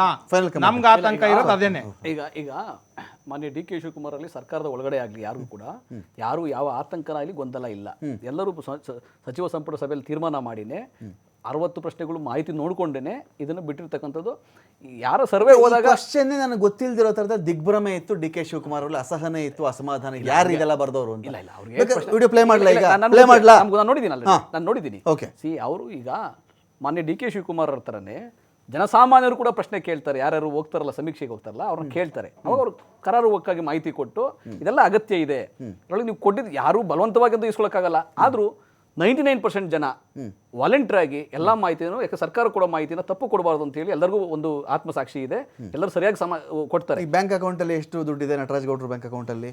ಎಷ್ಟು ಚಿನ್ನ ಇಟ್ಟಿದ್ದೀರಿ ನಟರಾಜ್ ಗೌಡ್ರೆ? ಅದೆಲ್ಲ ಹೇಳಿದ್ರೆ ಕೇಳಿದ್ರು ಸ್ವಾಮಿ, ಅದನ್ನ ಡಿ ಕೆ ಶಿವಕುಮಾರ್ ಕೇಳಿರೋದು ಕ್ವಶನ್ ಅದು. ಚಿನ್ನ ಎಷ್ಟಿದೆ ಹೇಳಿ ಈಗ ಒಂದ್ ನಿಮಿಷ, ನಾನು ಎಲೆಕ್ಷನ್ಗೆಲ್ಲ ನಿಂತ್ಕೊಂಡ್ರೆ ಈಗ ಮೊನ್ನೆ ಡಿ ಕೆ ಶಿವಕುಮಾರ್ ಅಲ್ಲಿ ಮೊನ್ನೆ ಸೋಮಣ್ಣ ಕೊಡ್ಬೇಕು ಗಾಡಿ, 2 ವೀಲರ್ 4 ವೀಲರ್ ಎಲ್ಲ ದುಡ್ಡಿನ ಸಮೇತ. ನೀನು ಯಾವ ಅಕೌಂಟ್ 5 ಅಕೌಂಟ್ 5 ಅಕೌಂಟ್ 0 ದುಡ್ಡು 0 500 ರೂಪಾಯಿ ಇದ್ರೆ 500 ರೂಪಾಯಿ ನೀವು ಬರೀಲೇಬೇಕು. ಮಾಹಿತಿ ಕೊಟ್ಟೇ ಕೊಡ್ತೀವಿ. ಇದು ಸಾರ್ವಜನಿಕವಾಗಿ ಎಲ್ಲ ಸಿಗ್ತದೆ. ಆಮೇಲೆ ನಾವು ತೆರಿಗೆ ಕಟ್ಟುವಂಥವ್ರು ಇಡೀ ಕರ್ನಾಟಕದಲ್ಲಿ ಯಾರು ತೆರಿಗೆ ಕಟ್ತಾರೆ, ಪ್ಯಾನ್ ಕಾರ್ಡ್ ಇರ್ತದೆ, ಅವರೆಲ್ಲ ಮಾಹಿತಿ ತಪ್ಪು ಮಾಡ್ಲಿಕ್ಕೆ ಸಾಧ್ಯ ಅಲ್ಲೇ ಲಿಂಕ್ ಮಾಡ್ಕೋಬಿಡಿ. ಇದೆಲ್ಲ ಯಾಕೆ ಹೇಳ್ತೀರಾ ಸ್ವಾಮಿ? ಎಲ್ಲಾ ನಿಮ್ಮ ಹತ್ರನೇ ಇರ್ತದೆ, ಬಿಪಿಎಲ್ ಕಾರ್ಡ್ ನಿಮ್ಮ ಹತ್ರ ಇರ್ತದೆ, ಅದೆಲ್ಲ ಸೇರಿಸ್ಕೊಳ್ಳಿ ಅಂತ. ಕಡ್ಡಾಯ ಇಲ್ದೋ ಕಡ್ಡಾಯ ಇಲ್ಲ, ಆದ್ರೆ ಸುಳ್ಳು ಮಾಹಿತಿನ ಯಾರು ಕೊಡಕ್ ಹೋಗಲ್ಲ. ಅದಂತೂ ಇಲ್ಲದಂತ ಜಮೀನ್ ಇಲ್ಲ ಅಂತ ಬರೆಯಕ್ಕಾಗ್ತದ? ಅದು ಮಾಹಿತಿ ಕೊಡದಲ್ಲೇ ಇರ್ಬೋದು. ಜಮೀನ್ ಇಲ್ಲ ಅಂತ ಬರೆಯಕ್ಕಾಗ್ತದ? ಇರೋ ಜಮೀನ ಬರಿಬೇಕು, ಇಲ್ಲ ಬಿಟ್ಬಿಡ್ಬೇಕು, ಆ ರೀತಿ ಇರ್ತದೆ. ಆದ್ರೆ ಈ ಸಮೀಕ್ಷೆಯಿಂದ ನಿಜವಾಗ್ಲೂ ಹೇಳ್ತೀನಲ್ಲ, ಮುಂದಿನ 50 ವರ್ಷಗಳ ಕಾಲ ಒಳ್ಳೊಳ್ಳೆ ಯೋಜನೆಗಳನ್ನ ಮಾಡಲಿಕ್ಕೆ ಅಟ್ಲೀಸ್ಟ್ 50 ವರ್ಷದಲ್ಗಾದ್ರೂ ಎಲ್ಲರೂ ಸಮಾನರಿದ್ದಾರೆ. ಜಾತಿ ಪದ್ಧತಿ ಇಲ್ಲ. ಎಲ್ಲರೂ ಈಗ ನನಗೆ ಜಾಸ್ತಿ ಜನ ಇದೀವಿ, ನಾವು ಕಡಿಮೆ ಜನ ಇದೀವಿ ಅಂತ ಹೇಳಿ ಯಜಮಾನಿಕೆ ತೋರಿಸ್ಬೇಕಂತೇನಿಲ್ಲ ಒಕ್ಕಲಿಗರಿಗೆ. ಲಿಂಗಾಯತರು ಕೂಡ ಯಜಮಾನಿಕೆ ತೋರಿಸ್ಬೇಕಂತಿಲ್ಲ. ಎಲ್ಲರೂ ಒಟ್ಟಾಗಿರ್ಬೇಕು, ಸಹೋದರರಾಗಿ ಇರಬೇಕು ಅನ್ನೋದೇ ಎಲ್ಲರ ಭಾವನೆ ಇದೆ. ಹಾಗಾಗಿ ನಾವು ಕೂಡ ಎಲ್ಲರೂ 2 ವರದಿ ಟೇಬಲ್ ಆಗ್ಲಿಲ್ಲ ಹಂಗಾದ್ರೆ ನೋಡಿ. ಅದಕ್ಕೆ ಕೆಲವರು ವೈಜ್ಞಾನಿಕವಾಗಿ ಆಗಿಲ್ಲ ಅಂತ ಅಷ್ಟೇ. ಈಗ ಮಾಹಿತಿ ಅವರೇ ಕಾಂತರಾಜ್ ಈ ವರದಿನ ನೀವು ನಂಬ್ಕೊಂಡು ಕೂತಿದ್ದೀರಿ, ಎಲ್ಲ ವೈಜ್ಞಾನಿಕ ಸೈಂಟಿಫಿಕ್ ಅಂತ ಎಲ್ಲ ಸಮುದಾಯ ಒಪ್ಕೊಂಡ್ಬಿಟ್ಟು ಗ್ರೀನ್ ಸಿಗ್ನಲ್ ಬದಲೇ ಇಟ್ಕೊಂಡ್ಬಿಟ್ಟಿದ್ದಾರೆ ಅಂತ ಒಪ್ಕೋತಾರೆ. ಎಲ್ಲರೂ ಒಪ್ಕೋತಾರೆ. ಸೀಲ್ ಇಟ್ಕೊಂಡು ನಿಂತಿದ್ದಾರೆ ಅಂತ ನೀವು ಹೇಳ್ತಿರೋದು. ಯಾವುದೇ ಲೋಪ ಇಲ್ದಂಗೆ ಲೋಪರಹಿತ ಸಮೀಕ್ಷೆ ಇದಾಗುತ್ತೆ. ಎಲ್ಲರೂ ಅಕ್ಸೆಪ್ಟ್ ಮಾಡ್ಕೊಂತಾರೆ. ಆಮೇಲೆ ಇದು ಒಂದು ಮಾದರಿ ದೇಶಕ್ಕೆ, ದೇಶಕ್ಕೆ ಮಾದರಿ. ಈಗ ಮೋದಿ ಅವರು ಜಾತಿ ಜನಗಣತಿ ಮಾಡ್ತಾರಲ್ಲ, ಅವತ್ತು 60 ಕ್ವಶನ್ ಇರ್ತದೆ, 70 ಕ್ವಶನ್ ಇರ್ತದೆ. ನಾವು ನೀವು ನೋಡೋಣ, ಆಯ್ತಾ? ಮಾಡಬೇಕು, ಎಲ್ಲರಿಗೂ ಸಮಾಜ ನಿರ್ಮಾಣ ಆಗಬೇಕು. ಆರ್ಥಿಕ ಸಂಪನ್ಮೂಲ ಎಲ್ಲ ಅದು ಹಂಚಿಕೆ ಆಗಬೇಕು. ಮುಗ್ದೇ ಹೋಯ್ತು. ಸಮೀಕ್ಷೆ ಮುಗಿದ್ಮೇಲೆ ನಾವು ಇರ್ತೀವಿ, ನಟರಾಜ್ ಗೌಡ್ರು ಇರೋಣ. ವರದಿ ಬಂದ್ಮೇಲೆ ಮತ್ತೆ ಚರ್ಚೆ ಮಾಡೋಣ. ರೇಣುಕಾ ಪ್ರಸನ್ನ ಅವರು thank you Parvathi sir, thank you Nataraj ಗೌಡ್ರೆ. ನೋಡೋಣ, ಈ ಒಂದು ವಿಚಾರ ಜಾತಿ ಸಮೀಕ್ಷೆ ಯಾರು ಹೂ ಅನ್ಲಿ ಒಂದು ಕಡೆ ನಡ್ಕೊಂಡು ಹೋಗ್ತಾ ಇದೆ. ಅದರ ಪೂರ್ತಿ ವರದಿ ಬಂದ ನಂತರದಲ್ಲಿ ಇವತ್ತಿರ್ತಕ್ಕಂಥ ಅಸಮಾಧಾನ ಇನ್ನೂ ದೊಡ್ಡ ಜ್ವಾಲೆಯಾಗೇನಾದರೂ ಬಂದುಬಿಡುತ್ತಾ, ಅಥವಾ ಎಲ್ಲರೂ ಕೂಡ ಸಮಾಧಾನವಾಗಿದೆ, ನಮಗೆ ಅದ್ಭುತವಾಗಿರ್ತಕ್ಕಂಥ ಸಮೀಕ್ಷೆ ಮಾಡಿದಾರಾ ನೋಡೋಣ ಅಂತ ಹೇಳ್ತಾ ಡಿಬೇಟ್ ಮುಗಿಸ್ತಾ ಇದ್ದೀನಿ. ನಮಸ್ಕಾರ.